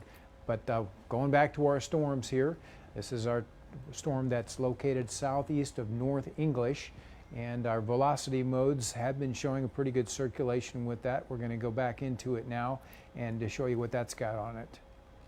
And that would be right about in that general area there. And this storm here is kind of in a bad spot too, because we've got radars in the Quad Cities and we've got a radar in Des Moines, and this is right about in the middle of those two things, so we're not getting a really good sampling of just how strong that couplet is there. But that's where it would be just to the west of Wellman or to the east of South English, continuing to move north. And there's another circulation there that looks like it's close to Parnell, probably a little bit west, but no tornadoes have been reported, but we have seen some wall clouds develop with these formations this afternoon. And so our tornado warning up here is still in place, and there's Eden, so that storm has made it on through there. It's going to go well to the east of Vinton. There you got center point here, so there's 380. If this holds together, looks like it could come up around Urbana and eventually cross 380. But that has tightened up a little bit there. There's no doubt about it. We've got a better circulation that's evolved, and that would be just to the northwest of Shellsburg or southeast of Vinton. Let's go on to the velocity mode on that one, or the reflectivity mode if we could. And Brandon's putting that up there. I don't see any real classic hook echo associated with it. Sometimes you get that circulation that really shows, but on this one, not quite there, but certainly there is rotation within the storm itself. And that warning is expected to expire at 4:30 this afternoon unless it gets extended further northeast. And with that type of circulation, it would not surprise me one bit if the National Weather Service extends that up into parts of Black Hawk County, maybe even into Buchanan County. So that's something we'll have to sort out for you in just a few moments here. Looks like they did kind of trim the warning a little bit, so it's backed it out a little bit out of here. Yeah, it's the polygon is obviously much smaller than what it was. They kind of zone in on that area of rotation, which is just to the northeast of Eden, right around 61st Street Lane. They are continuing the tornado warning for Benton County. Again, this is out until 4:30, and these are moving. It is moving northeast at around 25 miles per hour. Again, no confirmed tornado with this, but certainly is it's evident here on our velocities. It is still rotating. Right. Hey, Terry. Yep. We actually did get some video from just south of Parnell. I know there were two storms up there, so I'm not quite sure exactly where, but this is from Teresa Fleming, just south of Parnell. Yeah, boy, want to thank her for that. And boy, you can just That is the spaceship there. That's the mother lode, and that is all spinning and rotating. And those are the types of features that produce your tornadoes. That's about as classic as you're going to see there. But so far, we've been managing to keep the tornadoes up inside of that big rotation of the wall cloud itself, and nothing has protruded down to the ground, or if so, it's been extremely brief. And I don't see any signs there of anything coming out of that. So even though that's rotating, and no obvious signs of any tornado development, but that's exactly the type of feature that you would expect, and that's why we have tornado warnings that are out for that area. And you said that was around Parnell, correct? Yeah, south of Parnell. Okay. Tornado warning, Tama County, they are saying observed tornado. Okay, that's the one that Rebecca pointed out just a little bit ago, and there is where it's located, right in that area there. So, Tama County, a tornado warning for you until 4:45 this afternoon. There you can see where Chelsea is located, and off to the north of there is Cloutier, and then finally further north, west of there, you've got your Tama area right in this region. So that's not going to impact Tama, but Helena, Long Point, Vining, and Cloutier are in the path of that storm, which is now moving northeast. And can you tell me a little bit more about the actual confirmation of tornado? They just report that a confirmed tornado was located 7 miles southeast of Tama or 9 miles southeast of Toledo. It is moving northeast at 25 miles per hour. All right, so we do have a confirmed tornado with that cell there. And we haven't talked to Nick here recently. Not sure where he is currently at, but he did get off the storm that was up in Benton County and is back out somewhere. Is there anything Nick can show us? Yeah, there he is. He's heading down the road. All right, Nick, go ahead up there when you get a chance. Hey Terry, if you can hear me, yeah, we're driving southbound right now, down 151. We're kind of heading on a course towards that storm that's entering into southern Iowa County. That's kind of the area that we're heading towards right now. And again, it's been a very active day so far. We've had at least that one confirmed tornado we saw originally over by the Blairstown area. We saw 2 funnels by the Marengo area. So definitely a very active day so far. Again, we do have 3 active tornado warnings in our viewing area right now. The one that we're heading towards right now is just leaving the Keokuk, Washington area, now heading into southern Iowa County. So we don't have a good visual on the storm yet because it's still kind of obscured by a lot of rain, but we should probably start getting something within the next about 10 minutes or so. And of course, we do have a confirmed tornado now that's on the ground, and it's heading towards Tama County. And so currently the storm is in Poweshiek County, but heading northeast, and there's where your circulation is. So it's no doubt right in this region here, a little bit south of Haven, where that tornado would be embedded within that circulation. And so that one's confirmed. We know there has been a touchdown there. Whether it is still on the ground, hard to say, but you don't want to take any chances. If you're in Tama County right now, that storm is coming towards you with a confirmed tornado. If you're up in the Chelsea, Long Point areas, be advised the storm is going to be in your area shortly, and then eventually it will work its way into eastern Tama County as it too moves off to the northeast. But again, it's right about in that region there where we would expect that tornado to be. So one of many situations today where potential tornadoes could develop here in eastern Iowa. And there's a new scan that's just come in, so now it's getting closer and closer to Haven, right about in there. So if the tornado is still on the ground, going to be headed towards Haven and into southern Tama County there, southeastern Tama County, pretty shortly. And it does appear, again, Tama being located well to the northwest, that is not going to impact the Tama area.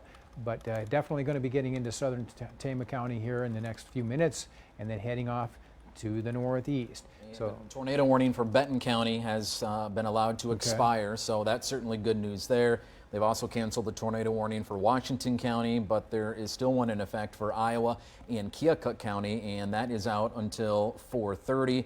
No confirmed tornado with that storm, but certainly still showing some signs of rotation, so we're going to continue to watch that one. And then the one just issued for the part of our viewing area, Tama County as well as Poweshiek, and that is out until 4:45. A confirmed tornado on this. Again, we don't know if it's still on the ground, but last check, what prompted them to issue this tornado warning was the confirmation of that tornado, which was located just southeast of Tama, 9 miles southeast of Toledo. Yeah, and Brandon, they did just say that in Chelsea, law enforcement did report a tornado at 421 off to the northeast from mile marker 186 on I-80. So that was in relation to Chelsea, you said? Yes, correct. So is that this circulation or this one? Which one are we talking about here? The one near Haven.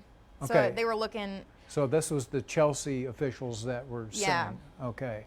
So why don't you go over that one more time so we they can were. get it straight? It was northeast of I-80 in Poweshiek County. So they must have been looking from Chelsea down to the southwest. Okay, that makes sense. And right now you can see right in that general area there, that's where we would have that potential of the tornado. And apparently one time there was one on the ground. Don't know if that's still the case, but can't take a chance there if you're in the Haven area. Coming right at you now is the time. And there, you look at that. It's really tightened up. See how bright that's gotten there? We can take a look at the gate-to-gate shear on this and kind of give you an idea of what that is. And it's at 67 miles per hour. That's getting up there. So that thing is definitely ramping up now, and it looks like it's very, very close to the town of Haven.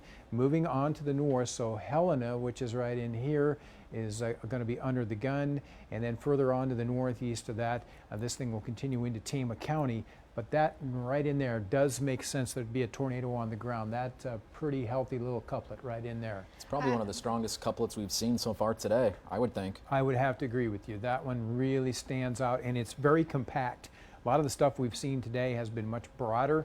That one is really, really tight there. An excellent sign that you got a really condensed area of circulation. So that one's probably producing a tornado still, and we know at one point it was.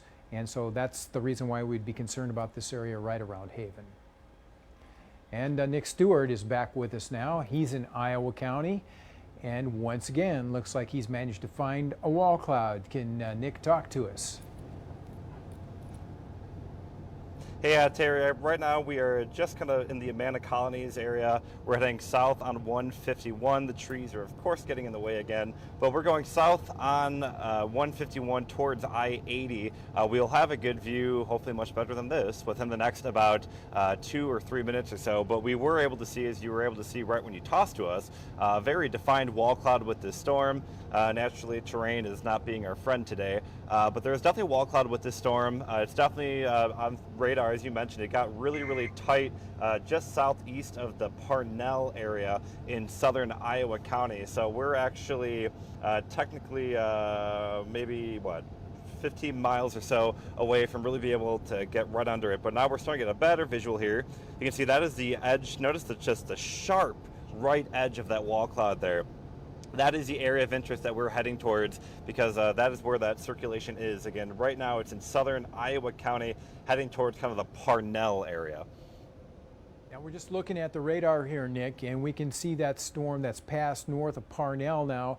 It looks like it would be a little bit west of Williamsburg, right in that region there. And then this cell down here, still looking pretty healthy. That's east of North English there. We'll go to velocity modes on both of these and get in a little bit closer. And that one there really looking healthy once again, and looks like that actually is southeast of Parnell. So we've had one move through there, that's this one, and now another one coming up pretty close to Parnell. But both of these do have circulations, but that's the one that really stands out there just southeast of Parnell.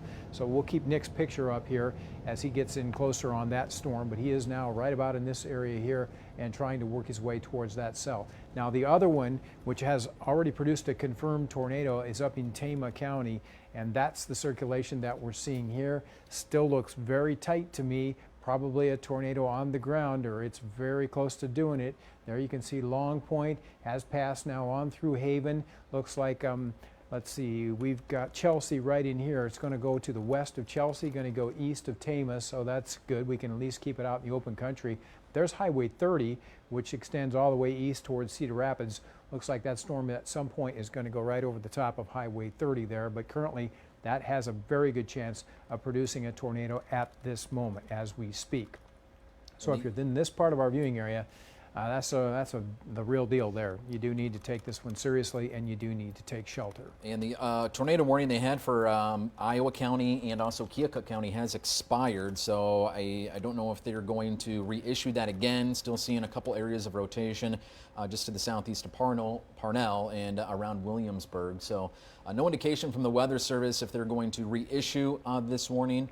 But it has expired, and of course the only warning we have in our viewing area is the one for Tama County, which did produce a confirmed tornado within about the last 15 minutes or so, and the couplet looking pretty tight again right around Helena and Long Point. Okay, so let's just kind of go in a little bit tighter on that if we could here, and show you precisely where that storm is located. So I don't know if it's Helena or Helena, but whatever the case, it's on our maps tonight, and it is under the gun. That circulation is right directly over the top of that town. So it's possible there could be a tornado They located reissued the there. tornado warning for Iowa and into Johnson County. All right.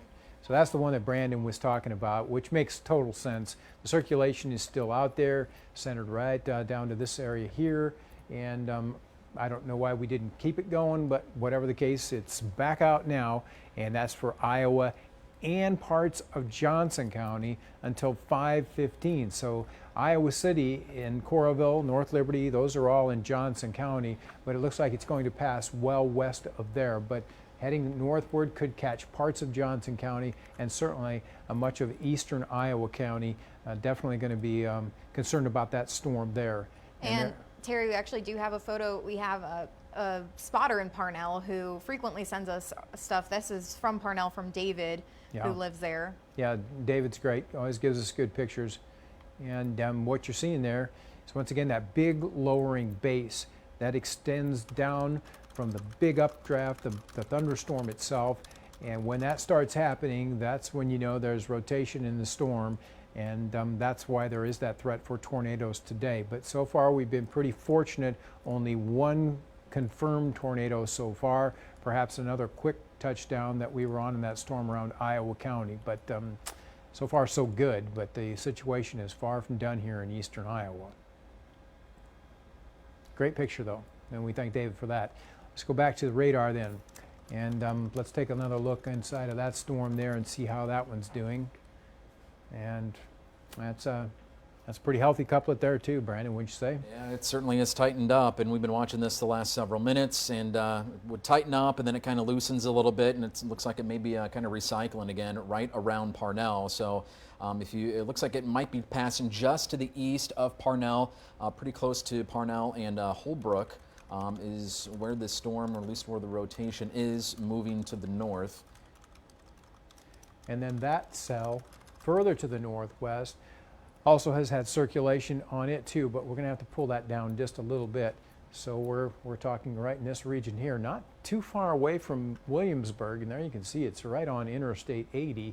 So Nick should be pretty close to that one. Can we get any pictures out of Nick at all? He is saying there is a large wall cloud rain-free base right over Williamsburg, no funnel. The rotation isn't really that strong, but certainly you can see the lowering in the wall cloud there just above the horizon there in the distance. Yeah, that's pretty healthy looking wall cloud. Now when these things really start wrapping up, you're going to see a real strong rotation, but it's kind of hard to tell from here just how hard that thing is wrapping. But the bottom line is that whole thunderstorm there is spinning, and we have a supercell with the potential, and a tornado warning is in effect for that area, and we're right along Interstate 80 there. So hopefully at some point Nick's going to get a better vantage point and we'll be able to see that clear once again. A lot of trees in the way.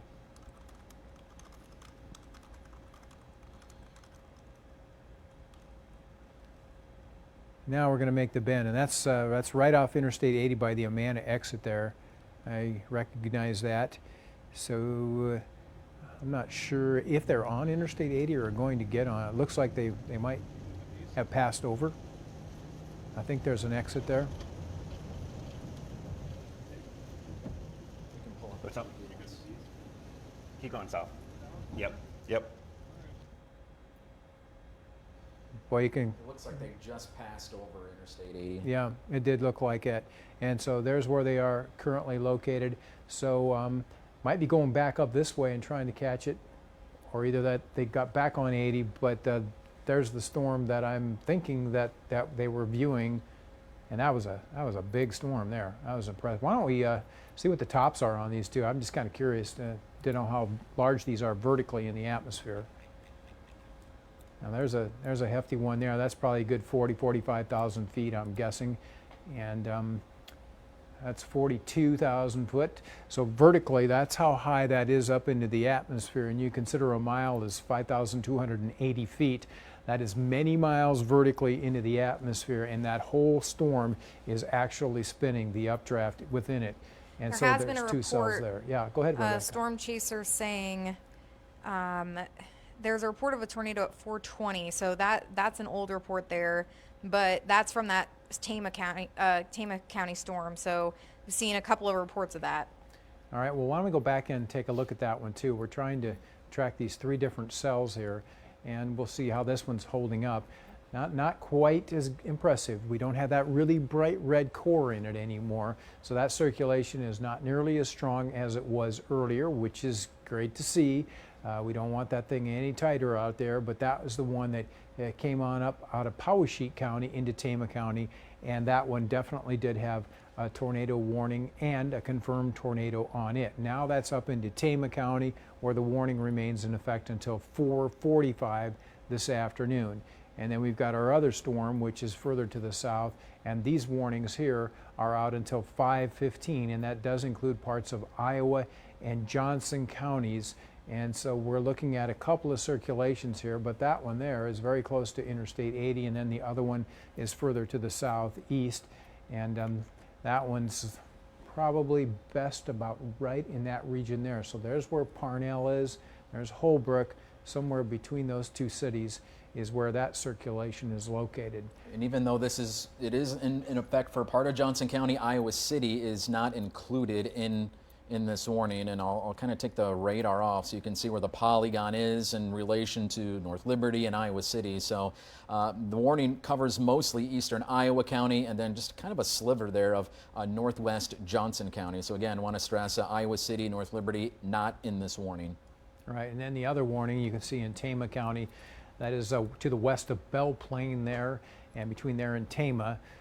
So right now, no major metro areas impacted by the warnings, but at this point, we're not even sure if any tornadoes are on the ground. Haven't had anything confirmed here recently, but each and every one of these supercell thunderstorms has that potential, which is why we're watching it so closely today. And you can see all the way back down into south central Iowa and northern Missouri, tornado warnings in effect for some of the storms there.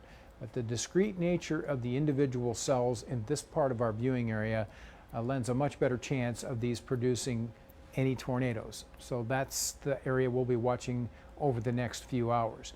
And wherever you get into these storms, very heavy rainfall, quite likely, perhaps an inch or so in a very small period of time, perhaps an hour or less. So once again, you can see Interstate 80. And we're going to go back to that area. I'm getting word in my ear that Nick's got a wall cloud there we want to take a look at, and there she is. Hey Terry, right now we're actually south of I-80. We're kind of on the road that parallels 80 to the south. I mean, again, a classic looking structure here. You got, I mean, the whole striations in this thing. You can tell the whole storm is rotating. Nothing really clearly tight rotation, which is very good news. But again, definitely a wall cloud with the storm. We'll kind of zoom in on the area of interest down here. You can kind of see the little tail that goes in there. It doesn't appear there's anything strong, but there is a little bit of rotation with these clouds here. You can kind of see how they're spinning. This is kind of the precursor to tornadoes. I mean, you can kind of see the clouds there are spinning. That's kind of the base of that wall cloud. We'll zoom out again, kind of show the wide view of this thing.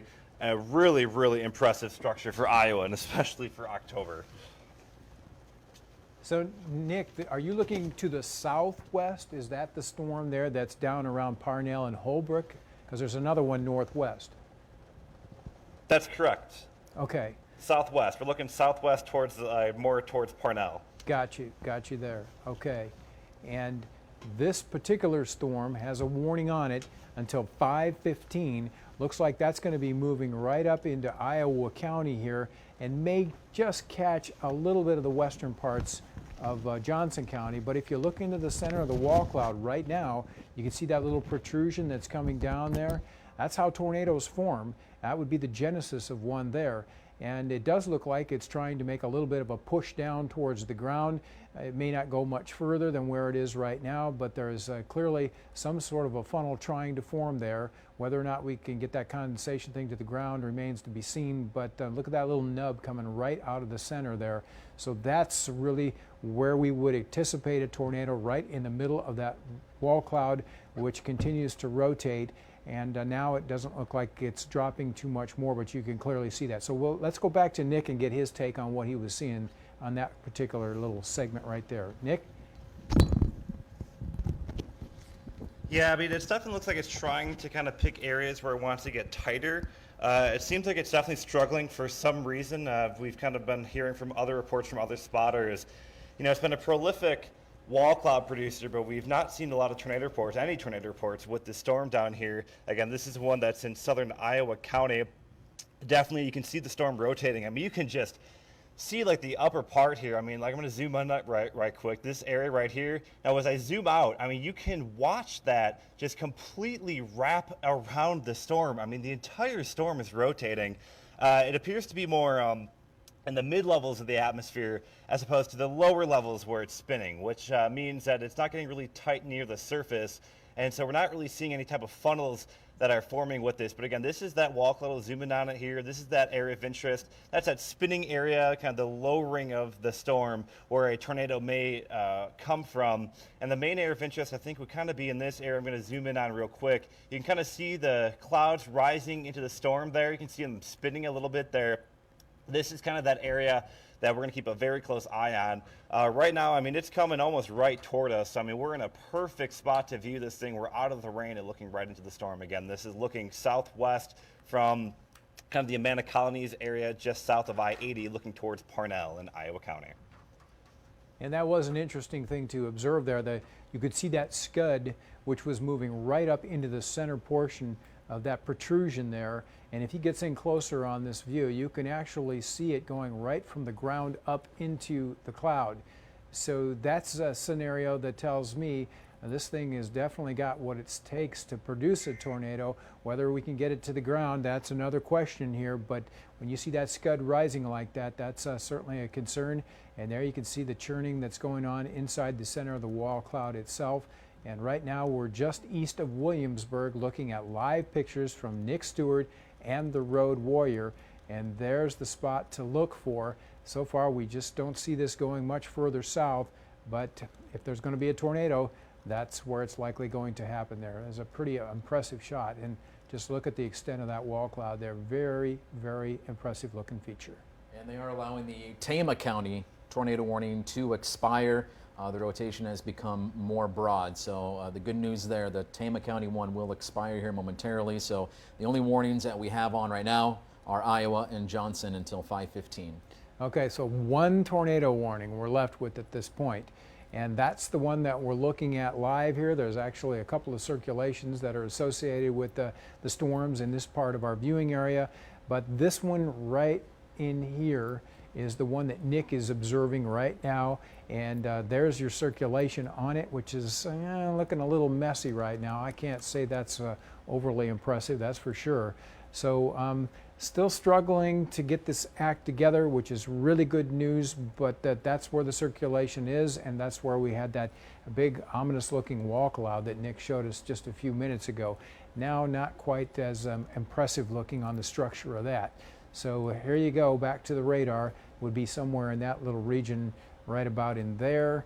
And then there was another cell up there to the east of Williamsburg. Now it looks like it's on north up around south of Amana there. That'd be this part of it right in this region. And that one's also moving to the northeast. But we're happy to say, despite these things getting really, really close to tornadoes today, so far we've done pretty well with them not actually reaching the ground. Really, really close. And we'll keep our fingers crossed we can keep that way for a couple more hours. But we're now getting at peak heating. This is the time of day that, the storms usually are going to be at their strongest. And this time of year, of course, the sun sets a lot earlier. So we're going to start losing instability, which means these will not likely have as good a chance of staying this intense. But these widely scattered storms continue to be found around our central and southern counties, and each and every one of these is the one we'll be watching for that potential of rotation and some severe weather. Down to the south, more thunderstorms there in parts of southern Iowa and north central Missouri, but you notice they're not so discrete. They're not all just by themselves, and that does limit the severe weather potential some. Now that one there looks pretty good. That one has the potential of doing something, but that's going to stay out of our viewing area as it heads towards Des Moines. And what's going on is there's a surface low down in northwestern Missouri that's going to be tracking up into southwestern Iowa during the evening and overnight hours. And as that happens, it keeps the shear going here in eastern Iowa and the moisture coming into these thunderstorms. And we're well into the warm air here, but out to the northwest of us, only in the 40s in northwestern Iowa. So that's kind of fueling the overall setup tonight with these strong thunderstorms. And ultimately, this will just develop into a heavy rain threat here as we go through the overnight hours. And some spots, particularly in our northern and western counties, could pick up some more locally heavy rain. And to talk more about that, we'll take you over to Brandon. Yeah, we do have the heavy rain threat. This is from the Weather Prediction Center, kind of where you're seeing the red in our far northwestern counties.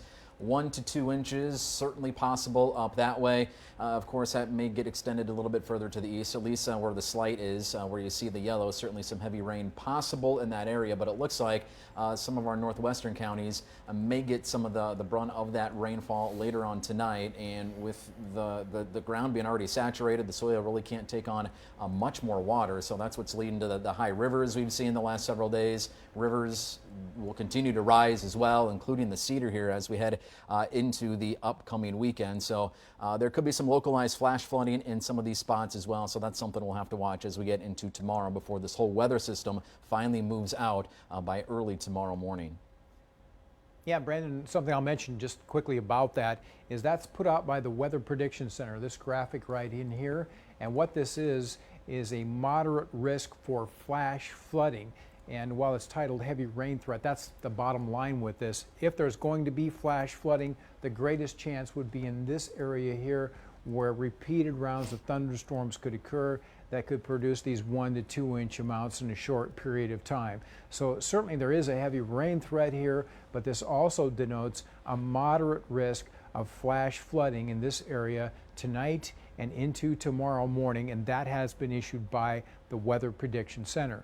The other thing we've got is our tornado watch, which extends across our western and southern counties. So the Storm Prediction Center puts this out, and anywhere in these yellow counties, we have that potential there for some strong thunderstorms that could even produce tornadoes. The watch is out until 9 o'clock tonight, but as we go through the evening hours, the risk should slowly diminish here in eastern Iowa.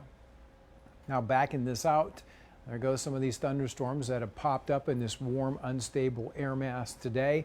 Out to the west of us, just a cold rain falling in northwestern Iowa with those temps in the 40s there. So it's near this front that we're going to have the potential for the stronger storms tonight. Right in this area, we do have southeasterly winds, upper level winds coming in more from the south-southwest, so that imparts that spin that can get these storms to wrap up and sometimes rotate and even produce tornadoes. So that one still looks pretty significant there. That one's down around Interstate 80, and if Nick is still out there taking pictures, we'd be happy to see what he's got, and it sure looks like he is. And if he can talk, well, let's let Nick tell us what he's seeing. Hey Terry, yeah, we're kind of in the same spot. We're just northeast of Parnell, looking up to our northwest now. The area of circulation kind of passed just off to our northwest. Again, what you're seeing is kind of the rising scud. It's kind of those low-hanging clouds that are kind of rising into the storm. You can definitely see the low levels are still very agitated. I mean, there's still some pretty decent spin in the atmosphere, but we're not seeing anything really tight, and it looks like it's not really tried to produce a funnel there momentarily, but again, it's kind of weakening again. Nothing is really super organized, but I mean, you can definitely still see the spin in the atmosphere. So I mean, the storm itself is still rotating, but we're just not seeing really any the rotation's not really getting centralized, I guess is the best way to put it.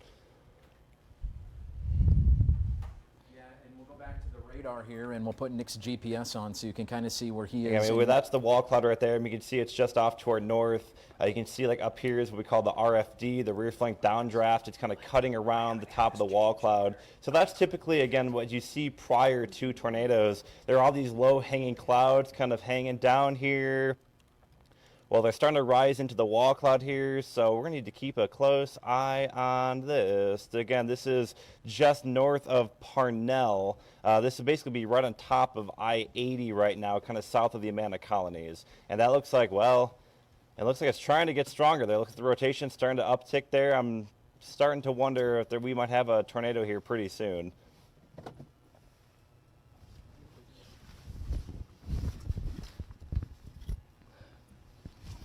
Can you go forward just a little bit, and then we're going to try and get a better view. We're about to go past these trees.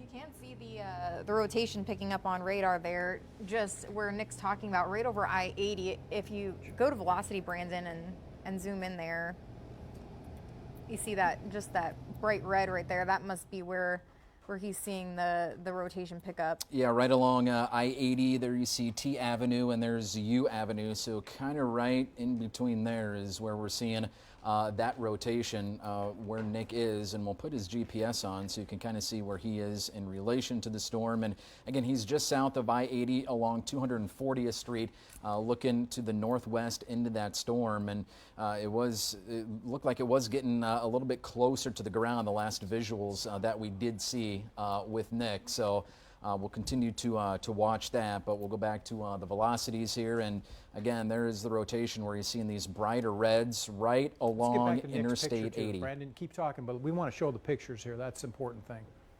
Yeah, if we can get the pictures back up, it looks like the rotation just kind of, this new scan went just to the north now of Interstate 80, kind of right along 151 where you're seeing these dark reds. And there's the picture back up as Nick is driving through Johnson County right now. And if Nick, if you're there, can you kind of give us an idea of how fast this storm is moving, where you're at specifically in Johnson County? Yeah, Terry, right now we're kind of just west of the Johnson County and Iowa County line. We're approaching I-80, so basically we're at I-80 and the Johnson-Benton County line. You're looking up to just to our north here. That is that air circulation. You're kind of talking about the bright reds showing up on the velocity data there. That's kind of what's popping in here. We talked about that RFD wrapping around the storm, and then you kind of started seeing the clouds get a little bit tighter there. You pretty much watched that live, both on radar and on live with a camera on the ground, which is pretty remarkable. But you can see the storm kind of tried to get better organized there, and then it quickly kind of got a little bit more organized. Disorganized, I should say, as it's approaching kind of the Oxford area. That's kind of the area it will be kind of west of here in a little bit, but it's kind of over a rural area in far eastern Iowa County between Williamsburg and Oxford. And you know, this has just been the case all day long. These storms get very close to producing, and then they seem to kind of reach a peak here, and that's the end of them, or they reform. And there's clearly something missing in the atmosphere today from keeping these things getting down to the ground, but it's very close, and anytime this overall scenario can change, it's really difficult to know exactly what's going on in the atmosphere. But that certainly looks very ominous on the pictures that you're looking at from Nick, which is being come into us right now live from our Road Warrior, which is just near the Iowa-Johnson County border. And so that's a storm there that clearly has a very pronounced wall cloud on it and rotation, but we just haven't seen anything really get down to the ground just yet. So we'll hope for the best in that scenario there, but that's one of the stronger storms we currently have here in eastern Iowa. And if we can just go back to the reflectivity mode on the radar, we'll again kind of show our viewers here what we're looking at. There's the storm that Nick is on right there. So that's kind of the notch where you would expect to see a tornado if it's going to happen. And then further northwest of there, Another storm right in here that's approaching Norway there, and that's already passed on to the east of Marengo. So those two really stand out as a couple of the strongest. Now there's another one up to the north of there that's actually up around Center Point, looks like, and this one out here is a pretty strong storm there northeast of Tama. But right now, only one tornado warning in our viewing area, which is down from 3 that we were looking at just a little bit earlier on today. So as Nick continues to go after this, at the moment it still looks pretty bad, but haven't had any confirmed tornado touchdowns. But we certainly do have a significant looking wall cloud there, but that's the way it's been all day long. These things just get cranked up and don't quite produce. So fortunately, we've been lucky in that respect today, and hopefully we can keep that going here. In terms of our warning, that's out till what here? 5:15, is that correct on the tornado warning? Yes, it is out till 5:15 for Iowa and just northwest of Johnson County, this little sliver up to the northwest. So Iowa City, North Liberty, you are not included in this warning. I'll kind of take off the reflectivity so you can see the tornado warning polygon. So if you are in the polygon, this storm is heading towards you again in parts of eastern Iowa County and just extreme northwest sliver of Johnson County is where this warning polygon is. And again, this is out until 5:15. And getting back to Nick's pictures there, why don't we go ahead and just take that full screen, and we'll kind of see what's going on with that storm there. Sometimes it's a little helpful to look at it in a bigger picture. But boy, you can just see how the moisture is getting drawn up into the center of the updraft there. That whole thing is called a mesocyclone, and that whole storm is rotating, and you can see some of the low-level moisture trying to get pulled up into the center of the circulation. And so, you know, it's close to the ground, but just isn't quite making it yet. But it wouldn't take too much for that to go on down. And that's the storm there, which is located out to the west of Oxford and not too far away south from upper South Amana. But boy, you can clearly see the inflow. You can see the scud rising into the center of it there, and the overall wall cloud itself continues to rotate. So that's why we have a tornado warning in effect. That's about as close as you can get to producing a tornado without actually doing it. And that's the feature we'd certainly want to see if we were looking for tornadoes. And so right now, Nick is definitely closing in on this thing. He's going to get right up to it real close and personal from the looks of things. And if he can still talk, we'll... There's been a confirmed tornado in Tama, a new tornado warning in Tama County. All right. Now, and just look at that inflow into that storm. We're going to talk a little bit about this near Cloutier. Is that the one? I'm assuming it is. Yes, indeed. All right. Yes. So there's where a new tornado warning is now coming out. That's for parts of Tama County.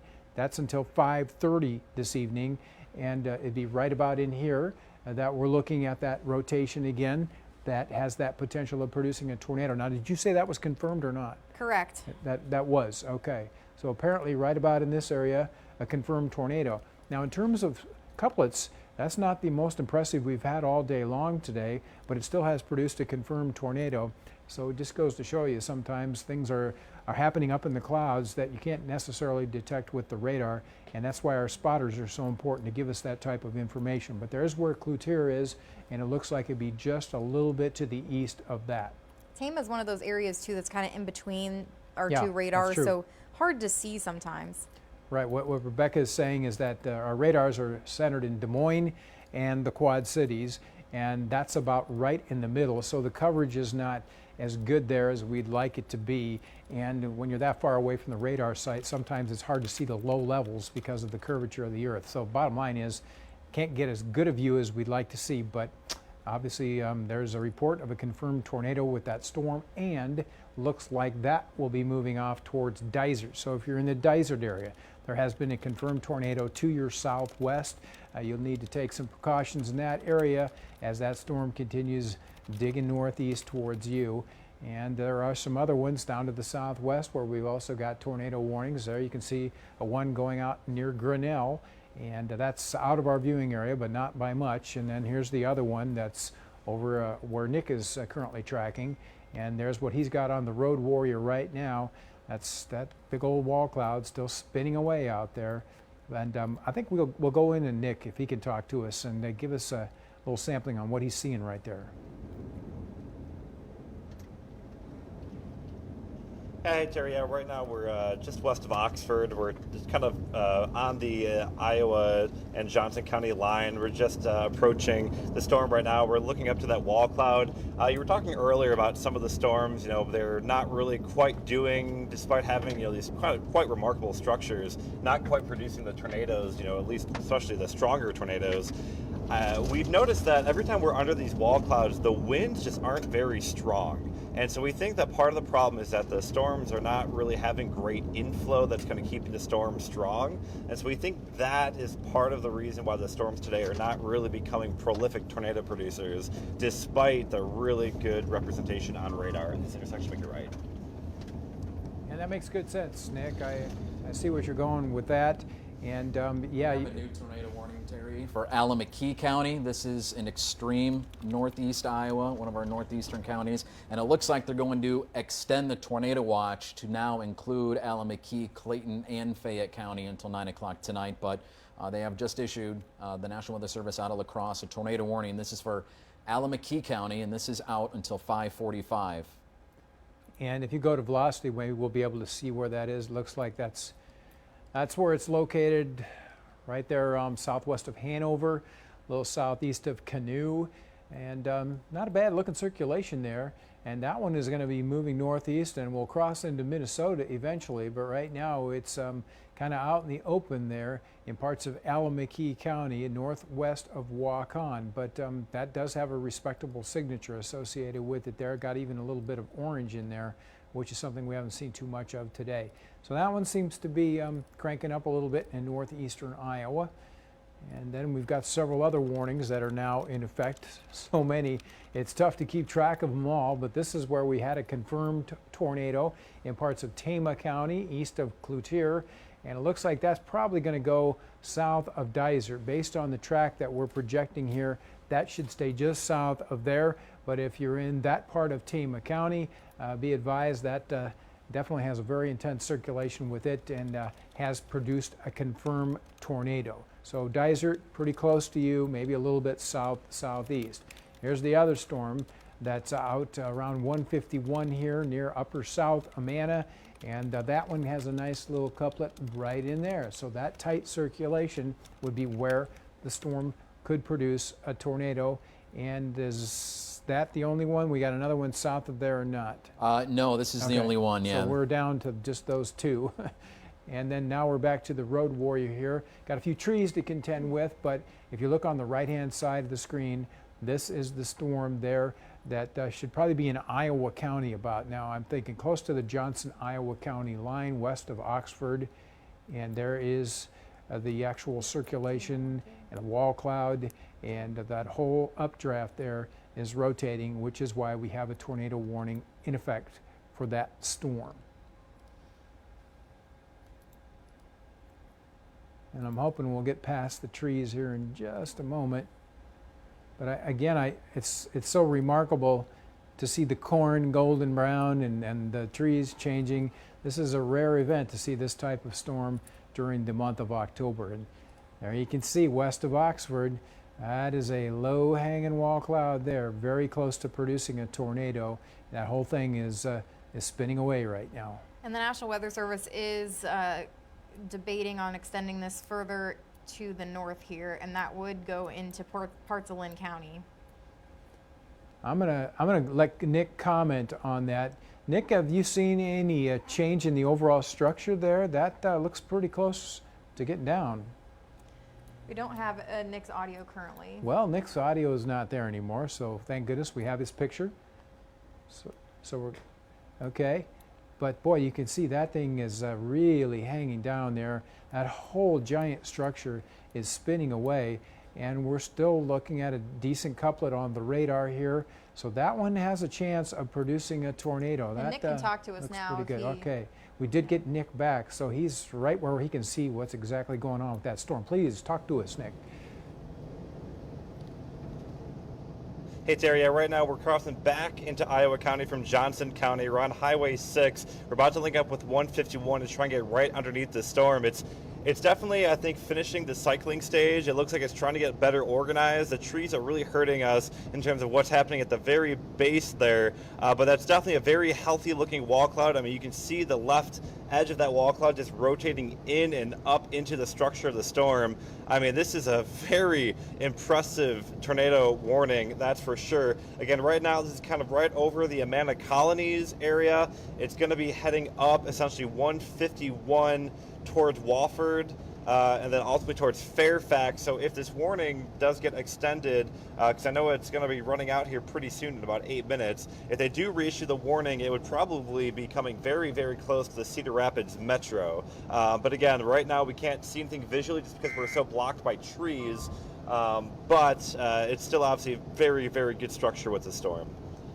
Yeah, structurally that's just phenomenal, amazing to look at. If you guys can back out the picture just a little bit so we can see a little more of the thunderstorm, you can kind of see how it's circular in nature there.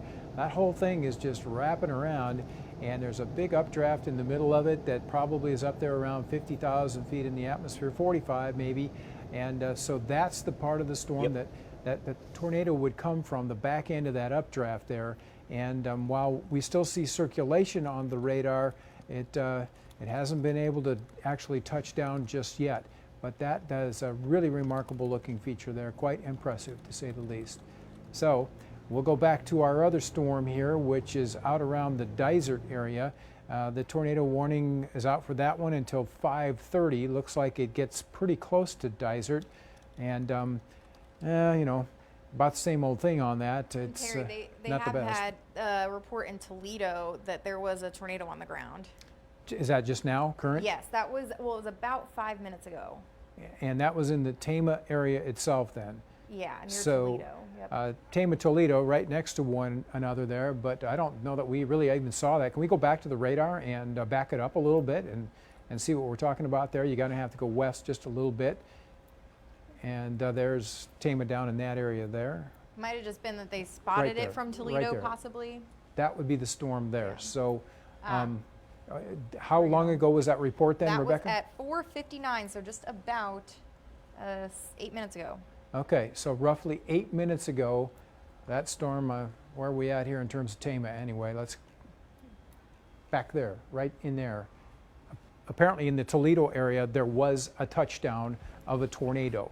And we don't know much more than that. It could have been down and up. That's a very distinct possibility. But right around Tama now, that storm also producing a circulation, and there is no warning on that. There's another one further northeast where we do have the tornado warning, and that's in northeastern Tama County, but I guess it'd be possible they'd put another one out in here. If we can go in and look at the circulation on that, maybe we can see it, maybe we won't be able to see much.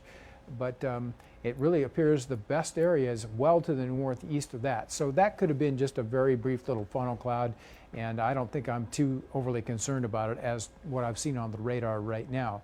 And then there's the other one that Nick is chasing, and we can probably get back to some live pictures of that here in just a second. And there you can see it. Now we're getting a little better view of the base. And that is important because, of course, from the base is where the thunderstorm would produce its tornado. And right now we see nothing that looks like it's protruding, nothing that indicates a tornado is there, despite that whole storm just spinning away out there in parts of Iowa County. And Terry, the National Weather Service says that they will likely continue that warning further to the north to include parts of Benton and Lynn counties. All right, so the storm that Nick is shooting right there, and they're thinking they'll probably go ahead and put another tornado warning out for that. And there's another beautiful view of the storm. Wow. Structurally, it is quite impressive. And with the sun out a little bit, the trees changing, that's a perspective you don't see very often. So if this new warning comes out, then it looks like that's going to go up into parts of, what, Lynn? And Benton. And Benton counties. So that may be west of Cedar Rapids a little bit, but western Lynn County and Benton County, a strong potential of tornado warning being issued for you because of this storm, which is now being shown live on our Road Warrior. Nick Stewart is out there tracking it, and that one is moving northeast, and our circulation is centered right about in here. So that's the one that definitely has that potential it so closely here, and man, the structure there is just really quite remarkable. But up to now, been able to get by without any actual tornado. But don't want to let your guard down with a storm like that. We're just going to look at the picture here just for a moment. We do have Nick's audio still if we want to talk to him at all. Yeah, Nick, why don't you go ahead and let us know what you're seeing there, where you're at.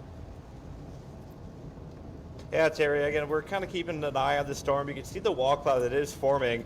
That would be kind of near the East Amana area. I think that's kind of the closest town that would be kind of in this storm right now. That is where that wall cloud is developing. It's still kind of struggling. I mean, we see it still obviously has very clearly defined wall cloud structure, definitely clearly defined supercell structure, but it's just having a really hard time getting really centralized, the rotation. I mean, you can obviously tell the storm is rotating just by looking up. I mean, the whole storm is striated. You have all these different rotation you can really see in the clouds, but it doesn't seem like it really wants to get closer to the ground. It's only about, one step away. It's completed 99 things, but that one final step is the thing that's missing right now. And for the time being, obviously, it is still a menacing looking storm. It's heading towards, I guess, soon to be pushing into southwestern Lynn County and southeastern Benton County. And one of the things that you mentioned earlier today was minimal inflow, surface winds not being very strong. Tell us why that's important, Nick.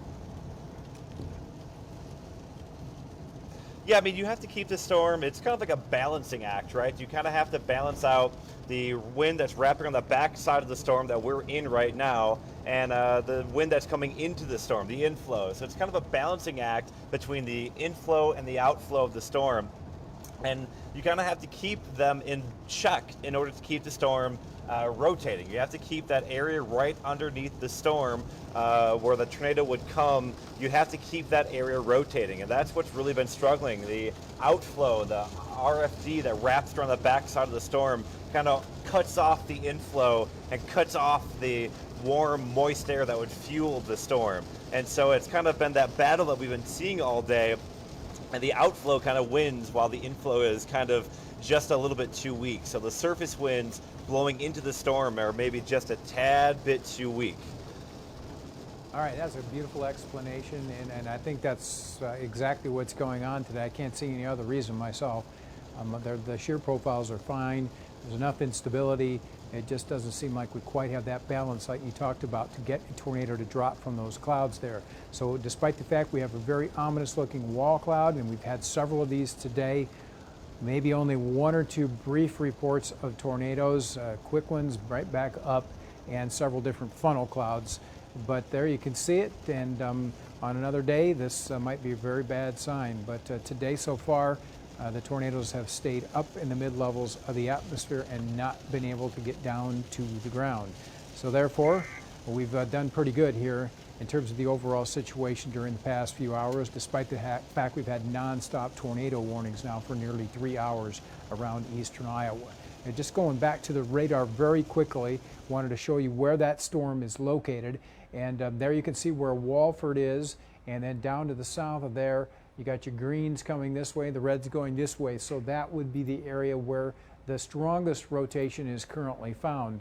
And that's what's going to be moving up towards the Walford area, and probably why that tornado warning could be extended. And we haven't had any word on that, correct? No, we haven't. They just said within about the last 10 minutes they will likely continue it further to the north. It looks like the area of rotation around Walford certainly is moving out of Iowa and Johnson County. And oh, there we go. Just as I was talking, they did extend it. So it does look like it clips part of the Cedar Rapids metro. I'll turn off the reflectivity. So there you see Cedar Rapids, and again, parts of the western metro of Cedar Rapids is included now in this tornado warning for Benton, Iowa, Johnson, and Lynn County, and this is out until 6 o'clock. All right, so that's a major development there. The west side of the Cedar Rapids area included in the actual tornado warning, and this will hold until 6 o'clock this evening unless it is canceled. But it does look like at this point the worst of the circulation is going to go just to the west of Cedar Rapids. That's kind of a preliminary guess on my part, so don't hold me to that. We'll have to keep close tabs on it. But I think the worst of it should be going near Fairfax or close to there, maybe a little bit east of Norway, and then on to the north into western parts of Lynn County. So that's where we've got our brand new tornado warning out, and that's till 6 o'clock tonight. Covington, Palo, and Toddville would be some of the areas that could be impacted by the storm. I think I can hear the sirens out there right now. All right, Yeah. and so what you're hearing is the actual tornado sirens here in the Cedar Rapids metro area. And while I think we'll probably be on the very eastern fringes of this storm, the sirens are blowing because of the proximity of the warning. So if you're just tuning in, we do have a tornado warning in effect that does include parts of Iowa, Johnson, and Lynn counties. And we're going to go back to our road warrior now. Nick Stewart is out live taking pictures of the storm, and we'll be able to send those back to us. So if Nick's out there, could we get his pictures and get those on the screen there? There we go.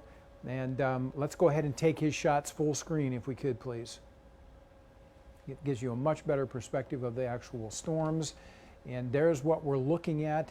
That would be our wall cloud today. Well, what's a wall cloud? That's a lowering protrusion from the actual thunderstorm itself. These rotate, and they are the parents of tornadoes. And so currently, that is the area we're really focused on now. And we'll go back to the radar to get you an idea where Nick is. And Nick also is going to comment a little bit about what he is seeing out there on the road warrior. But I would like to show him where he is in proximity. There it is on the radar. You can see his little car there. Nick, go ahead.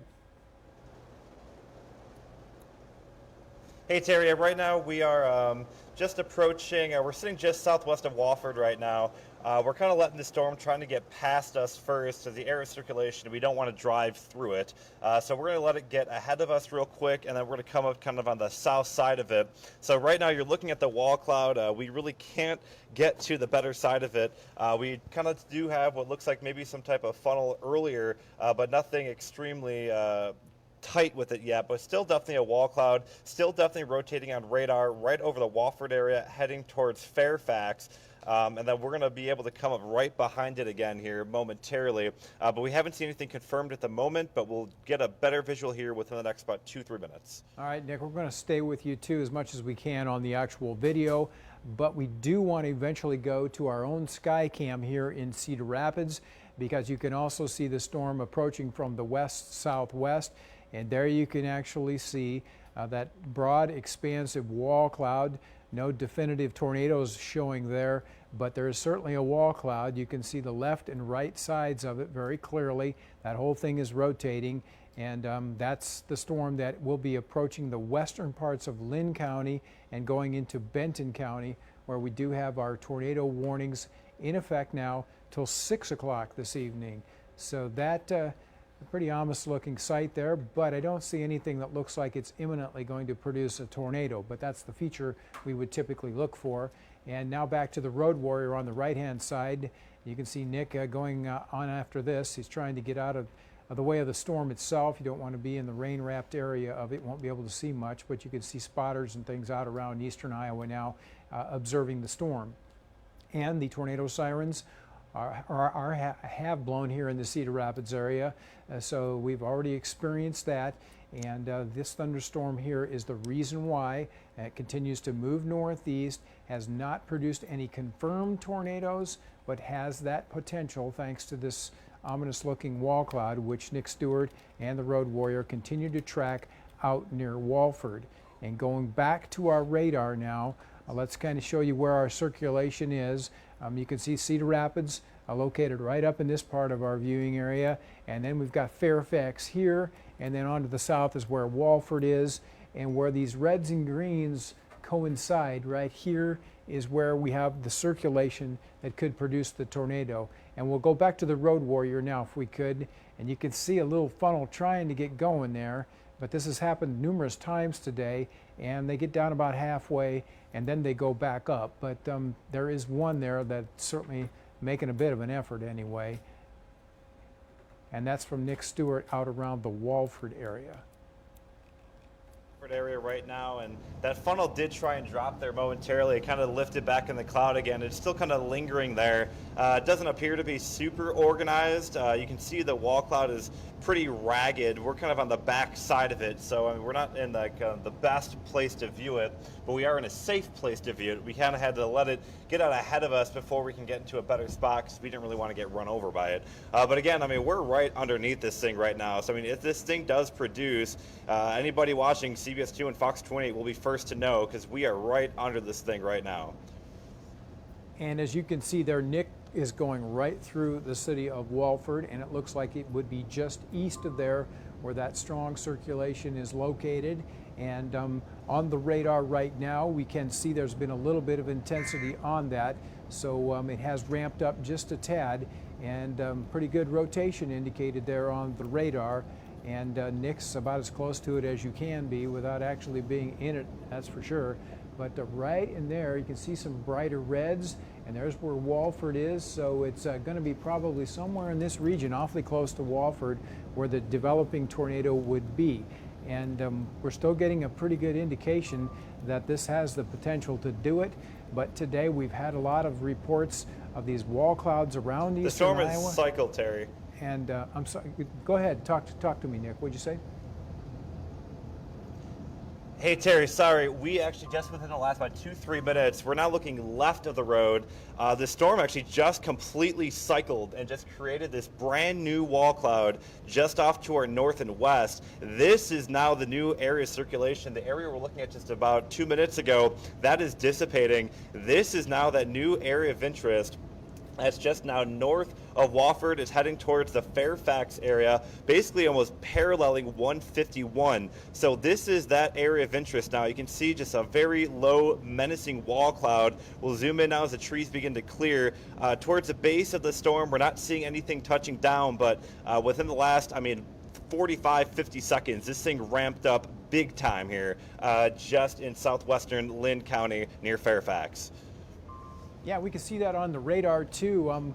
We had a circulation that was just east of Walford, and that has kind of fallen apart. So the new one up here around Fairfax is the one that we'll have to be concerned with, and you can clearly see why by looking at the road warrior there. But it's right about in that region there where we have our strongest circulation, and that is where there could be a potentially developing tornado. And that's why our tornado warning has been issued. This is out for the western parts of Lynn County and into parts of Benton County, and that will be until 6 o'clock this evening. So we're going to go back full screen to the picture there because you can really see what we're watching out there. This is the feature, and right about where that truck is, just above that, is where the tornado would form if it's going to happen. And I'm sure as Nick zooms in here, you can kind of see the motion within the clouds and the scud that's rising into the center of it there. And they're going to track on down the road a little bit here. But Nick, if you can hear me, go ahead and zoom in here as tight as you can. Yeah, the radar keeps getting tighter. The newest scan gets a little bit tighter. You can start seeing the wall cloud is definitely still very pronounced. On the right edge here, you can see that little inflow tail going into the storm. That's how you know it's still strengthening. So this white condensation here, this is where we would be very much interested in. Obviously, a definite wall cloud with the storm as it approaches Fairfax. The question is, can this storm produce unlike most of the storms today? It's obviously in a very good environment. We know that the environment is conducive for tornadoes because we've seen tornadoes produced, but you can see there's still that gap between the bottom of the cloud and the ground. It just hasn't quite been able to touch down. But again, this is still a very potent wall cloud just in southwestern Lynn County approaching Fairfax.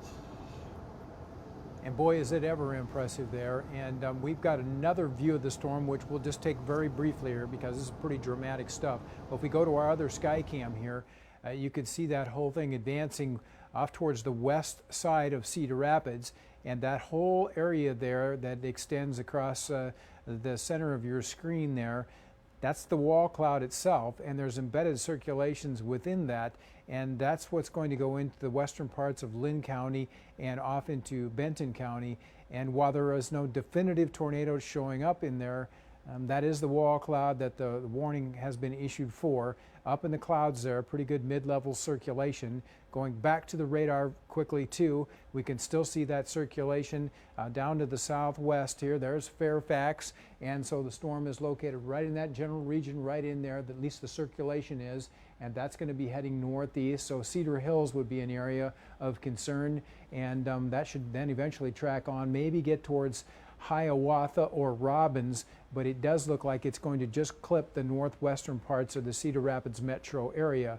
But so far, no confirmed tornadoes. We do want to stress that, even though the sirens have been blown in the Cedar Rapids metro area, there have been no confirmed tornadoes. And Brandon Marshall and Rebecca are also in the studio here. Is there anything you guys can pass along that you've seen on any of the information? They did cancel the warning for Iowa and Johnson County, so that is certainly good. You guys are out of the woods with this particular storm, so the only warnings we have, Benton and Lynn County with this particular storm, and I believe the Tama County one is still out as well. And it looks like the area of rotation is a little bit further to the north in extreme northern Tama County. It looks like crossing into Black Hawk County with that particular storm. So that's something we'll have to keep an eye on. I don't think they've issued a warning for Black Hawk. No, they have not. So again, we'll continue to watch this one as well. And we have the other one way up in the northeastern corner of the way state. up in the northeast, we also have Alameda County. And again, this one is the circulation, kind of where you're seeing these oranges and these bright oranges and reds in extreme northern Alameda County, and this should be into southeast Minnesota here momentarily. Yeah, don't think we're going to have to deal with that one much longer as that goes up into the Gopher State. But I did want to go back to the live pictures that Nick Stewart is sending to us from the Road Warrior, currently out around the Fairfax area. This is the actual storm itself. And there's the region that we're watching very closely. If there's going to be a tornado, that's the feature that it's going to come from. And that is exhibiting rotation.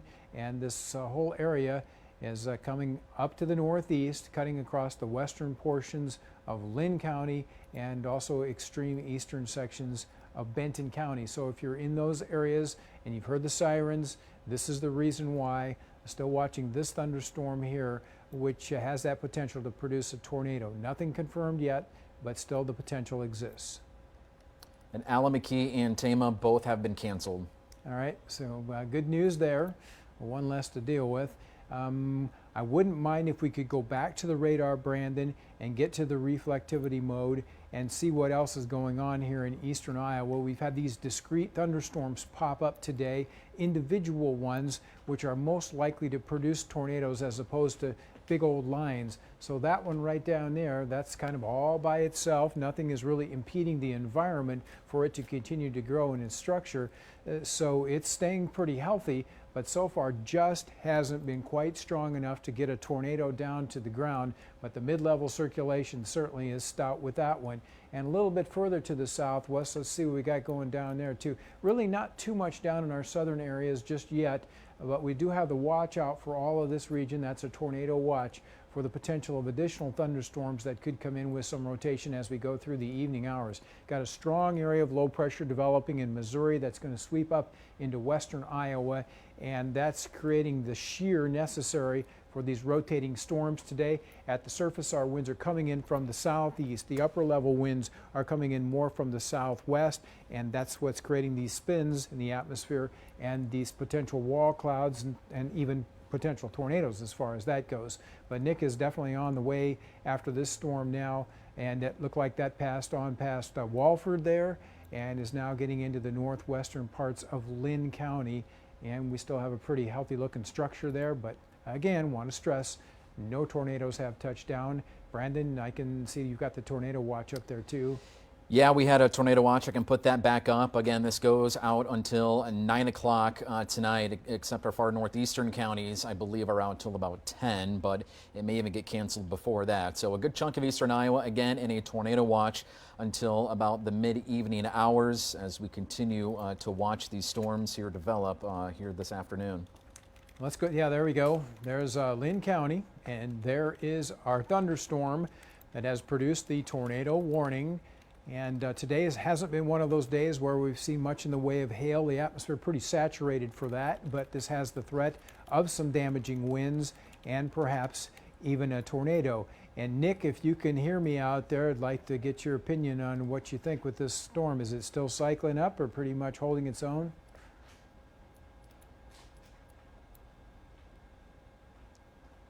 You know,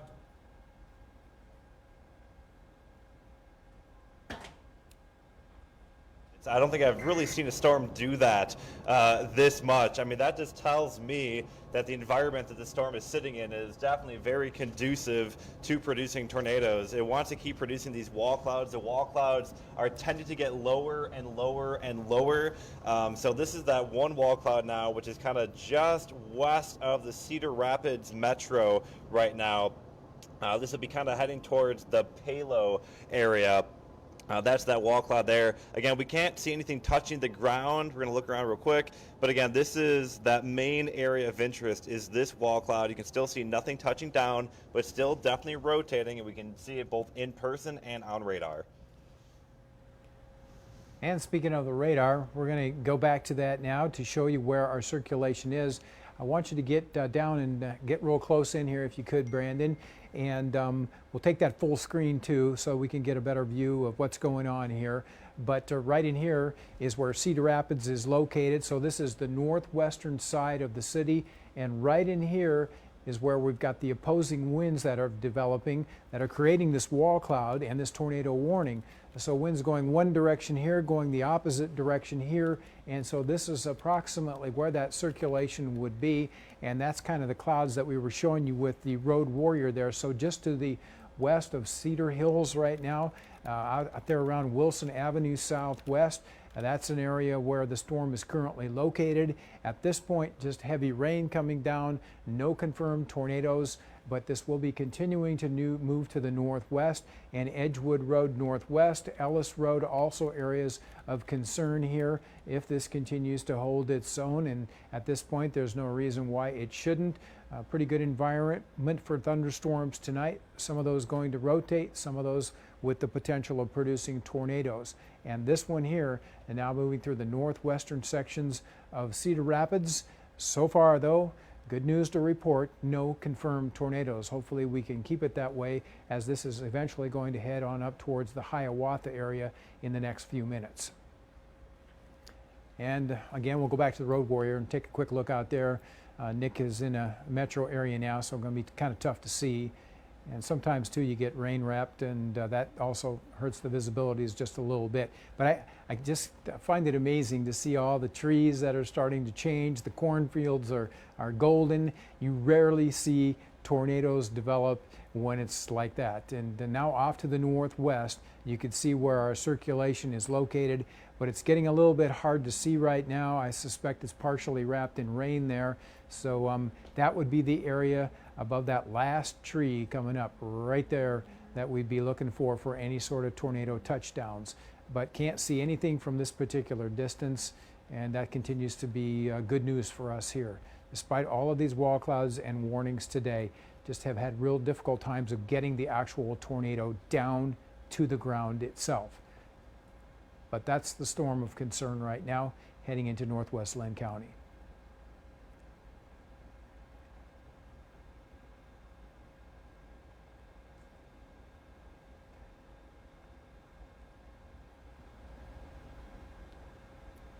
And eventually Nick's going to get past these trees out in here and get into an open area. We'll have a much better view of it here in just a few minutes. We'll send it back out to you now. And Nick, what are you thinking? Yeah, it's an interesting storm. It's sitting in a good environment, which we obviously can tell just by the number of tornado warnings we've had today. We know that something is missing, and that appears to be that surface winds aren't as strong. But as we kind of get towards, the evening hours, we start getting what's called the low-level jet. It's that little bit of conveyor belt of wind just above the surface of the ground that kind of can kick in right around that sunset time. And I'm wondering if that can maybe start kind of kicking some of these storms into gear. That is something that we definitely need to keep our eyes on as this storm continues to move up to the north. I do think that in terms of what we will be able to do, this is probably our last play here. We'll turn left here. Our last storm here that we'll be able to kind of keep up on. I mean, you can still see the wall cloud is still definitely there. It's still visible. It's still and not entirely wrapped in rain, so we'd still be able to see if anything does produce. But again, today is just, luckily, has not produced a lot of tornadoes across eastern Iowa. All right, and let's go back to our radar one more time here to see where we are with our circulation. And if you get down into this area here, there's where Cedar Hills is, so it looks like that's about over that region now, still heading northeast there, and that's going to go right up along Edgewood Road there and eventually head towards the western part of Hiawatha. And still showing circulation. You got your reds and your greens right in this region here. That's what we look for, but it's all up in the clouds and just has not been getting down to the ground. Let's hope it stays that way as this moves on through the northwestern part of Lynn County. The storm itself moving pretty fast. I'm thinking around 35, 40 miles an hour, Brandon. Yeah, they're moving north around 30 miles per hour. That's been generally the storm motion with a lot of these storms today, these discrete supercells that we've seen popping up. We don't have a squall line where you get a big line of storms coming through. These are kind of by themselves today. So the environment, it's kind of a tropical air mass, what you would expect late spring into the summer months. Our temperatures are in the 70s and 80s for a good chunk of the area today, and you certainly can feel the humidity out there with the high dew points. Got some instability today, and the wind shear is the thing today. That's the key that's driving these. It's really rotating some of these storms, especially in the mid levels, maybe not as strong in the lower levels to really get these down to the ground, which is certainly a good thing. But yeah, they're moving about 30, 35 miles per hour here, usually to the north and northeast is what we're seeing. Why don't you go back to reflectivity and just kind of move the radar back out a little bit so we can get a better view of the Cedar Rapids metro area. You don't have to go quite that far, but there we are right there. So if you're in Cedar Rapids and you've heard the sirens, it's really only the far northwestern corner of the city that's going to be impacted by this storm. Most areas will not be. But if you're just north of Cedar Rapids, that's where the storm is going to be, and that would include places like Robbins, maybe a little bit west of there towards Hiawatha, and then eventually perhaps close to Center Point. That part of our viewing area is what's going to see the core of the storm in the next 10 to 15 minutes. So much of Cedar Rapids is going to be bypassed by the storm as it heads northeast in this direction. So much of the central and eastern parts of Cedar Rapids not going to be impacted by the storm. Looks like it will also bypass Marion as well. And right about in there is, of course, where we'd be most concerned about any circulation. But so far, so good. And our Road Warrior pictures still shows what's going on outside. Dark clouds, naturally you would expect that, but we're not quite seeing the circulation that we had out there a little bit earlier on with the camera kind of focused in a different direction here. But there is still circulation. We clearly can see that. And as we get towards the evening hour, there might be a few more dynamics coming into the system, and as Nick mentioned, the low-level jet does become somewhat of a factor. So we'll see how that plays here over the next 15 to 20 minutes. But that big bowl-shaped cloud you're looking at there, that's the wall cloud, and that's the part of the storm that's typically going to produce your tornado. But so far, it's holding just above the ground, and that's a great thing for us. And I think Nick looks like he's back on the interstate there, if I'm not mistaken. Now, in terms of other storms around eastern Iowa, not seeing too much right now. There was quite a bit earlier on, but down to the southwest of us, they seem to have eased up a little bit. We had a whole bunch going on out here earlier, and that's where most of these storms originated, and now they've pushed off to the northeast. And this next area of showers and storms here is much more concentrated in nature. And that doesn't mean you couldn't get tornadoes out of them, but see how it was earlier today, these little individual supercells? Those are the ones that really concern us. And now we're kind of getting into a different mode of thunderstorms, which is a very good thing if you don't want severe weather, and we certainly don't need any of that. We will get some more rain, though, as we go through the overnight hours. And boy, it's been a soaker around eastern Iowa for much of the past 6 weeks. Flooding is ongoing, and any of these storms that you see here with the oranges and the reds have the potential of producing up to an inch of rain, probably in an hour's time or less. But fortunately, they're not really trained up over one specific area, kind of random out there. So that's keeping the rain totals manageable so far. But later on tonight, as this cold front comes into eastern Iowa, Some more of these storms will probably focus up along the low-level jet and where the front is located out to the west. So I'm thinking out in our central and western counties, there is that potential there for more heavy rain as we go through the evening and overnight hours, and then tomorrow that'll shift into our eastern counties before finally moving on out. Terry, I was going to say, I've been keeping an eye on our sky cam because we have a view of the storm, and it looks like the wall cloud we were seeing before, just not as well defined. Yeah, that's pretty ragged there. I don't see anything that stands out in terms of a wall cloud for that particular angle. So it's probably northeast of there where the center of the storm is. Now you're getting at it, and now it's getting kind of rain wrapped too. It's tough to see much, but you notice the bases are not that low either. Yeah, so, it definitely looks like it is raised now. Yeah, I just don't see a lot of threat from that part of it anyway. Now behind that, where you can see up where Palo would be there, that's a little bit closer to where the circulation would be, but even that right now from this distance doesn't look overly impressive. But the radar still does show rotation, and it's right in there, very persistent. And until we can get that off the radars, we still have to be concerned about the potential, but we're keeping that up into the center portion of the clouds. We keep going over that, but that's been the case today. But that's going to get pretty close to Hiawatha, maybe just a smidgen northwest of there as the storm pushes off in the northeasterly direction. So there's 380, and there's Center Point Road, and Center Point located a little bit further to the north. Probably going to come pretty close to there, maybe splitting the difference between, say, Robbins and Center Point off to the northwest. But definitely that's the one storm on the radar right now that still shows significant rotation and does make us a bit concerned. So we have our tornado warning in effect now until 6 o'clock this evening. And hearing a little dinging over there. Anything newsworthy popping in? You have some buddies that are sending you pictures. Buddies sending me pictures, huh? Well, Yeah. that's good. And when we can get those up, we'll bring them to our viewers. Meantime, let's go back out to Nick and take a look at his video, if we could, please. And it's either frozen or Nick's not moving. So it looks like it might have frozen up a little bit there. But Nick's back on it, and he's got her live right there. But he's going to have to move from that particular position, which he's now doing. So we'll get another look at this here in just a second.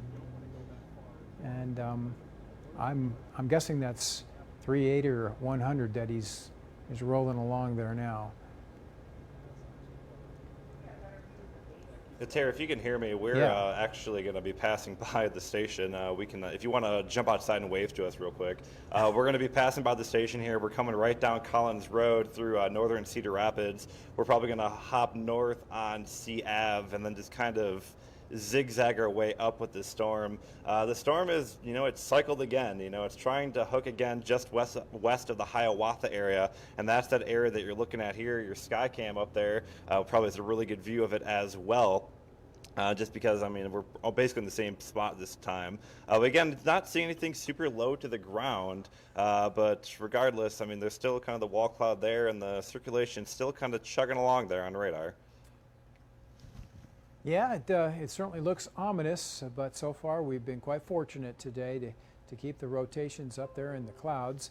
And let's go back one more time to the radar here and see if we still have that strong couplet that we've been talking about.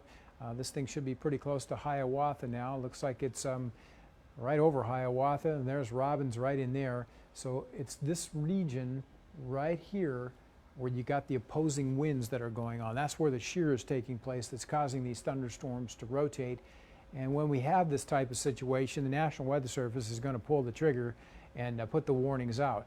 And it's what we call a Doppler indicated warning. And a lot of times those don't produce tornadoes because the circulation stays up into the middle of the clouds.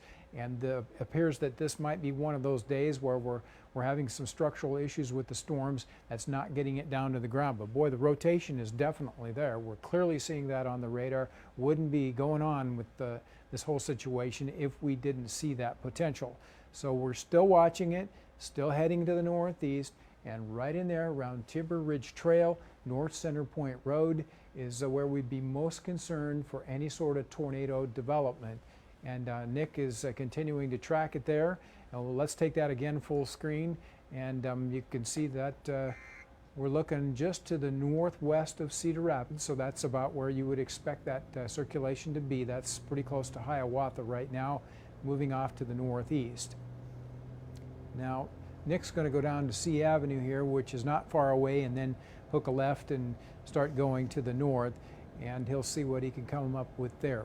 But right now the base is not quite down to the ground there, but still some pretty impressive looking wall clouds out to the northwest. And that's Collins you're looking at now.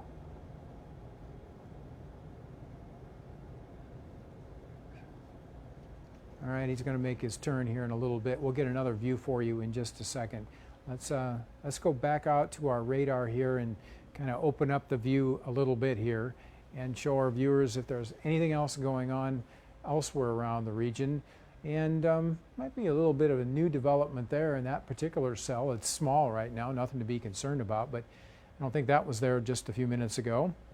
And then we've got these other storms that are cutting across the northeastern part of the state.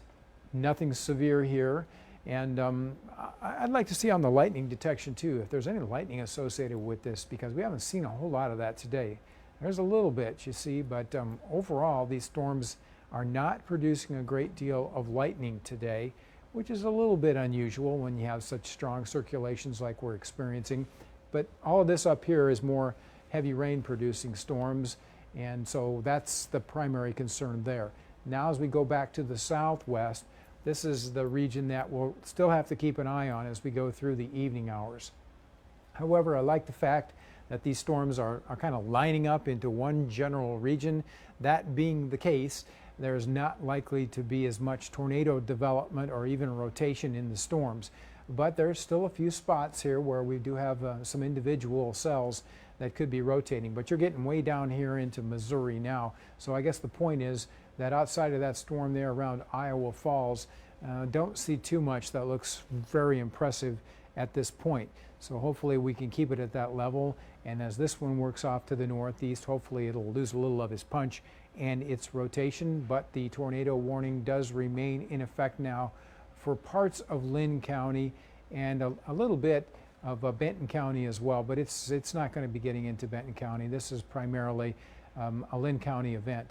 And I would have to say, too, that's the weakest that circulation has looked. Wouldn't you agree on that, Brendan? Yeah, I would agree. But, you know, this storm has been really going for about the last hour and a half or so. Started all the way down into the northern parts of, Keokuk County, and then just progressed up into Iowa County, as well as parts of Johnson County, and eventually into Lynn County. The warning has been expired for Benton, so it's only out for Lynn County now, and that is until 6 o'clock. And we're not sure if they're going to continue this warning perhaps a little bit further to the north into Lynn County or not.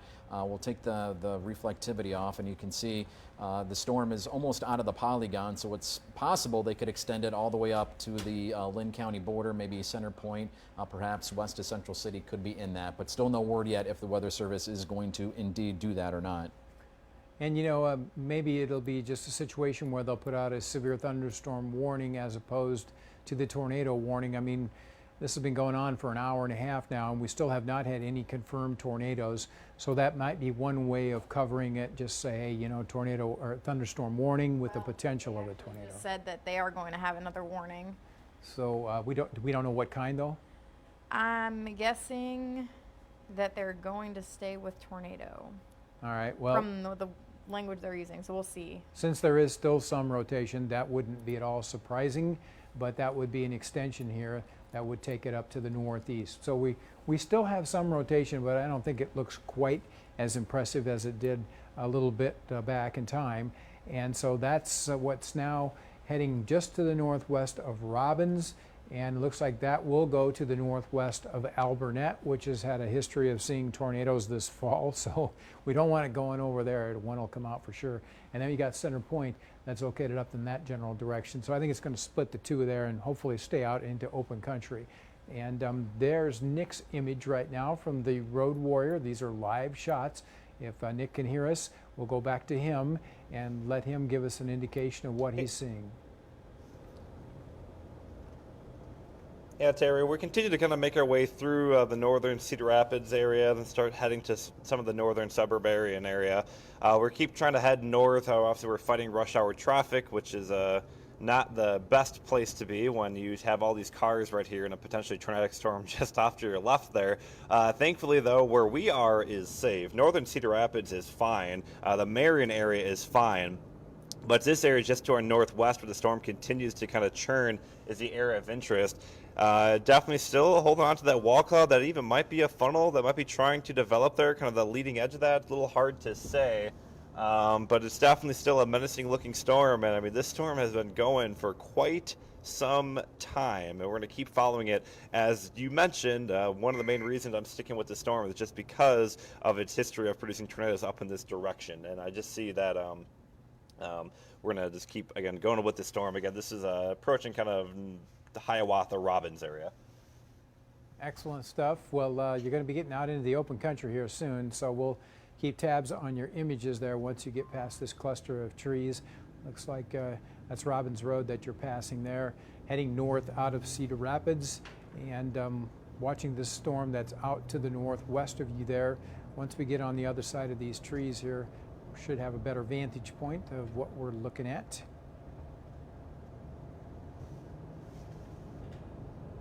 There it is. It's still nothing very intense or anything really tight there.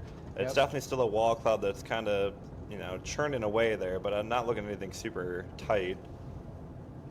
And that's the one thing we've seen all day here is that low-level rotation just hasn't really developed. Nothing strong and really not much in the way of even funnel clouds, to be quite honest with you, just these big ominous-looking wall clouds. But sad to say, here's another tornado warning that has just been issued. Yeah, they just went out for another 15 minutes beyond the old one, so this is going to take us to 6:15. All right, so brand new tornado warning till 6:15, and there you can see where Alburnett is. So it looks like it's going to go a little bit northwest of there and then head up towards Coggin later on, and that would be close to about 6:06, and then after that Robinson at 6:10. So there is Central City, there's Center Point. It's going to miss there, but looking like it's going to go in this general direction. And so right there is where we're still observing the circulation of what Nick has been confirming out in the Road Warrior. A wall cloud advancing northeast has now passed out of the Cedar Rapids metro area. It's all clear in all parts of Cedar Rapids. And so now the storm is more of a concern in the northeastern part of Lynn County, where we have this new warning out until 6:15. And there's a closer perspective of the storm. And there you can see where Alburnett is. And so it looks like it may pass just a little bit west of there as it continues to head on to the northeast. But right now there's County Home Road there and Alice Road there. And of course North Center Point Road right in here. So the circulation pretty close to County Home Road and North Center Point Road, and that has got a pretty good beat off to the northeast, should be moving that direction at about 30 miles per hour. But already since September, 2 EF1 tornadoes have touched down around Alburnett. So this has been your year, and this storm is once again going to come very close to Alburnett. But at this point, no confirmed tornadoes, despite the fact we have this strong mid-level rotation on the radars. Other storms pretty scattered around eastern Iowa, and right now no other warnings are in effect, despite the fact we do have the tornado warning. And there's another storm out to the southwest of Des Moines with a tornado warning on it, but obviously that's way far away.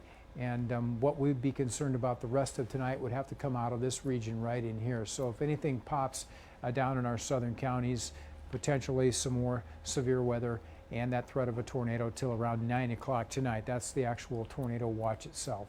But really the only storm, the only game in town right now is this one here, which is now heading up into the northern parts of Lynn County. Just one of many tornado warnings that have been out. We've been on the air live since about 2:30 this afternoon, and we continue on with our coverage now as the storm starts to track its way close to Alburnett, maybe just a little bit west of there.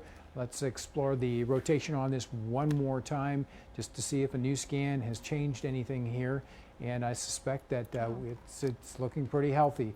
And because of that, I would say it's an excellent idea to get back out to Nick now. Nick, if you're listening to me, we've just had a new scan come in, and it does appear that the storm has re-intensified some in terms of its circulation.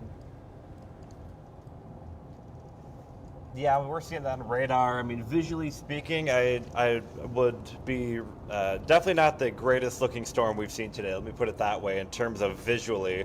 But I mean, again, on radar, it definitely got pretty tight there. We're not, I mean, it's pretty ragged overall. It's not the tightest looking wall cloud we've seen today, but needless to say, it is still a wall cloud. If we haven't already seen the wall clouds we've seen today, we would think this is a pretty impressive storm, but we've seen some pretty amazing stuff earlier today. That's just kind of dampening the views of this one just a little bit. But needless to say, we are just approaching the Alburnett. We're going to turn left here on Alburnett Road, heading right towards Alburnett. Again, as you mentioned, Terry, this area has seen multiple tornadoes within the last about 35 days. So we're going to keep a very close eye on it, and I'm sure these people already have rehearsed their tornado plans many times before this year, just as this storm is approaching. And I think I can hear the sirens going, by the way, here in northern Linn County. All right, well, there's the one to watch right there. If we're going to see one, it's coming out of that cloud, that wall cloud right there, which now looks like it should come close to Alburnett. And just look at all the cars and people that have pulled over and are watching this from the road here. Kind of looks like you're in Kansas or Oklahoma. I've done a lot of chasing in my days. That's what it looks like when you get into one of these situations, sometimes even worse than that. But the storm itself is pretty far away now, kind of hard to see the base real well, but that would be the area to be concerned about right there. Nick is on it with the Road Warrior, and so far, this thing, looking as ominous as it has not produced a tornado. We still have the warnings in place, and here in Linn County, northern Linn County, the warning until 6:15 this evening. Right about in there is where we've got the best circulation, so that would coincide with what Nick is showing you on the pictures off to the right of the screen here. And in terms of the other storms, just not too much happening at this point here in eastern Iowa, so that's certainly good news. Earlier today, a lot more on the radar than what we're currently looking at, but now everything seems to be kind of weakening a little bit and getting more diffuse. We have this one discrete supercell here shoot all the way up out of Keokuk County, and now it's gotten into northern Linn County, and hopefully it'll continue to slowly weaken as it moves northeast. But all of this down here does not look impressive at all. That's more of just a general rain with some embedded thunderstorms, and not the type of thing you'd look for severe weather. So let's hope it stays that way as we go through the rest of the evening hours. In terms of the tornado watch, Brandon, can you fill us in a little bit more on that? Yeah, we do have a tornado watch in the counties in yellow that you see, which is a good chunk of eastern Iowa. They stretch from Allamakee County all the way down to the southwest. It does include Linn County, Johnson County as well. So this is going until 9 o'clock tonight, unless the Weather Service clearly has the threat and before that, then likely it could get canceled. But right now, as it stands, this watch is out until 9 o'clock tonight, and we've seen several supercell thunderstorms develop today, one in Dubuque County earlier this afternoon. That was our first one when we went on the air around 2:30 this afternoon, and some other warnings have been prompted here earlier today as well, and we still have that one until 6:15 in Linn County. So this watch is going to be out until 9 unless the Weather Service determines the threat is ended and they could cancel it earlier. So that's something we'll have to continue to watch. And if you would be so kind, would you pop up the temperatures so that we can show our viewers a little bit about what's going on synoptically here? This is just, and in New Hampton it's 59 degrees while it's nearly 80 in Washington. So right in there you've got a pretty good boundary in terms of the thermal temperature structure. And so the colder air is off to the northwest, and here's the warmth, and we've got the shear going on in this part of our viewing area that can get these storms to spin a little bit. And I'll tell you, there's going to be a big change coming our direction tomorrow. Just look at the temperatures right now in northwestern Iowa. They are currently in the 40s. So as our front does start moving southeast late tonight and tomorrow, it's really going to pick up speed and blast on through here. So until it's out of the area, showers and thunderstorms are going to be in the forecast. But tomorrow afternoon, as our winds go in from the northwest, temperatures are going to crash here in eastern Iowa, and we'll see falling temperatures, And then by the time we get to Thursday morning, it looks like our lows will be down in the 30s, and by the time we get to Friday morning, could be as cold as 31, 32 degrees in some parts of eastern Iowa. And with the brisk wind coming in with the cold air, going to get pretty darn chilly in eastern Iowa. Major change coming up there. But this is the one storm that we've been watching now for close to 2 hours, and right about in there is where our circulation would be, not too far away from Alburnett, probably just a little bit west of there. And it still does show circulation, but not real fast and not overly aggressive, but it's still strong enough to produce this wall cloud that we're watching on the Road Warrior. And taking you back to Nick here, you can see what he's seeing now as he moves north of Cedar Rapids through the city of Alburnett. Looks like the storm is now just to the northwest of Alburnett. Nick? Yeah, we continue to move on through Alburnett right now. Actually, as you kind of look ahead of us, you can see they're actually dispatching the fire department to go start spotting on the storm here. So we're kind of coming up right behind them. We've been all over the storm for the last about hour and a half as it comes on through our viewing area. Right now, again, we're just on the northern edge of Alburnett. We're about to have a view of the storm. Again, not overly impressive on its radar. Or visually, I should say, and radar looks better than it does in person. But that air rotation would still be there. You can still see the wall cloud there. Still a pretty low hanging wall cloud. You can see some fingers down there, but nothing, again, super tight, nothing extremely organized at this time. Again, we're just in extreme northern Lynn County passing through Alburnett. And another thing we've noticed too today is there's just not a lot of lightning with these storms. Oftentimes when you get this type of scenario, you're going to see some pretty electrified supercells, and today that just necessarily has not been the case. So that's another factor there that might be kind of a tip-off that something is just not quite right for us to get tornadoes to get down to the ground despite this excellent structure and these rotations that are in the mid-levels of the clouds. But this, I think the chances of this producing a tornado right now are actually pretty minimal. I don't want to say we're out of the way of this entirely, but if you're up there in the northern parts of Lynn County, it's something we need to keep a close eye on. But for, an hour and a half, 2 hours almost, this storm has looked like this and never produced a tornado. So unless it decides to buck the odds here, I don't think it's going to happen.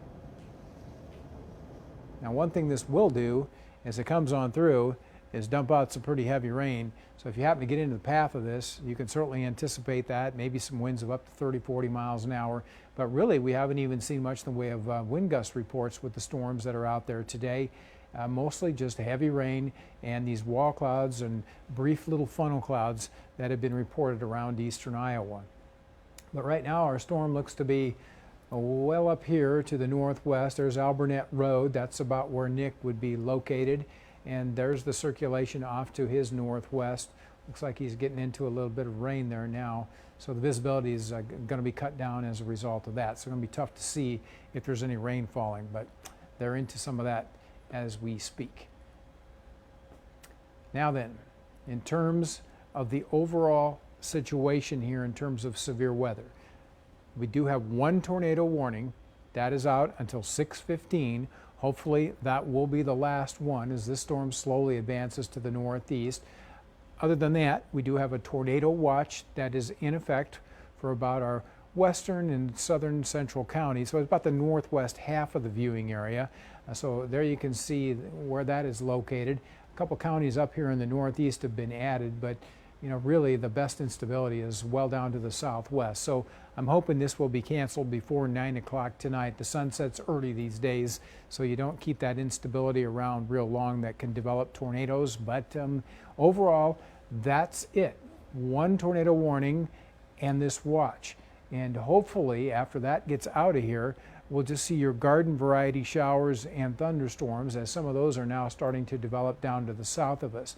The primary threat from these, though, will be the fact that they could produce more heavy rain, maybe 1 to 3 inches in some parts of the viewing area, if these get going in our western and northwestern counties, and that's the most likely area for that to happen as low pressure comes out of Missouri and then heads on up into western Iowa. So I think that's going to kind of focus the moisture in the storms in that part of our viewing area through the next few hours. Then tomorrow, as the whole front comes on through, that brings additional showers and thunderstorms back into eastern Iowa, but it does look like they would be early in the day, and then by afternoon, that's when those winds will pick up and the rain ends, the moisture gets cut off, and we get into some of the coldest temperatures we've seen around here in several months. Back on the storm now. There's Kogan. It's Central City here, so it looks like it's going to pass west of Central City and then move up pretty close to Kogan there, up in northern Lynn County. And on our velocity mode, don't know if we still got much to show you there, but I'm sure Brandon can pop that up for us, and we'll see how that's looking. Somewhere about right in there is where our rotation should be. And sure enough, it continues to show there, but not in a big way. And there's your road warrior. And on the pictures to the right, you can see what it's seeing. And that is the wall cloud, but it looks really ragged right now. Nothing that I think is very impressive compared to what we were seeing earlier. That's a small change there. So we'll hope that it stays that way as this whole thing slowly heads on to the northeast. But the environment up here in northern Iowa and not nearly as conducive to severe weather as it was earlier on today. Hey, Terry. Yes, Rebecca. So I did want to pass something along to you. We have not had any reports of a tornado with this storm as we've been discussing. The National Weather Service in Des Moines, though, has passed along a report that the emergency manager is saying in near Cedar Falls, I believe, there was a tornado that caused roof damage to a farm building and there are power lines down. So there was no warning for that storm at all. We were talking about the circulation going into Black Hawk County. Yeah, and so that was at what time? 5:30 p.m. So we're gonna, might as well go over that way with our radar and see what's left of that. But no warnings at all for that cell in that part of our viewing area. And we're down in this region right in here. There's Waterloo. So there's where Cedar Falls is located right there. You'll notice that storm doesn't have a lot of color on it, so it's not impressive just from reflectivity mode, but velocity mode may be a different story. Let's go in and see what we can see on that, if there is any rotation of concern. There's a little bit of it right in there perhaps, but you know, kind of vague to say the least. But this would be where Cedar Falls is located, right out in here. There's the Unidome right in that region, and Waterloo is over here. So that's, I guess, moving northeast. If you can just kind of track it back and forth a little bit there, Brandon, we'll know for sure. Kind of almost looks like it's almost going due north. Yeah, it does. So if that's what we're talking about, all the way back to an that hour would be ago. into Cedar Falls. Was that Rebecca? I was going to say, if you go back to about an hour ago, you can see, I think, what they might have been talking about with the circulation that could have produced the tornado there. So that was out of Tama County and then went up to the north. Kind of hard to tell. Yeah, I don't see any evidence of it on there. So, you know, perhaps sometimes these things can do it real quick and then they fall apart. Several of the tornadoes that have occurred this year have been less than a half a mile in length, but that's still time to get down and do a little bit of damage before it goes right back up. But I don't see any evidence of anything major around there, that is for sure. And then we're back to our other storm here, which is located well north of Cedar Rapids now, and looks like that's going to go to the west of Kogan. There's your road warrior, which continues to track it. And there's what we're seeing visually right now. That is the wall cloud that's been evident for almost 2 hours now, advancing through northeastern parts of the state.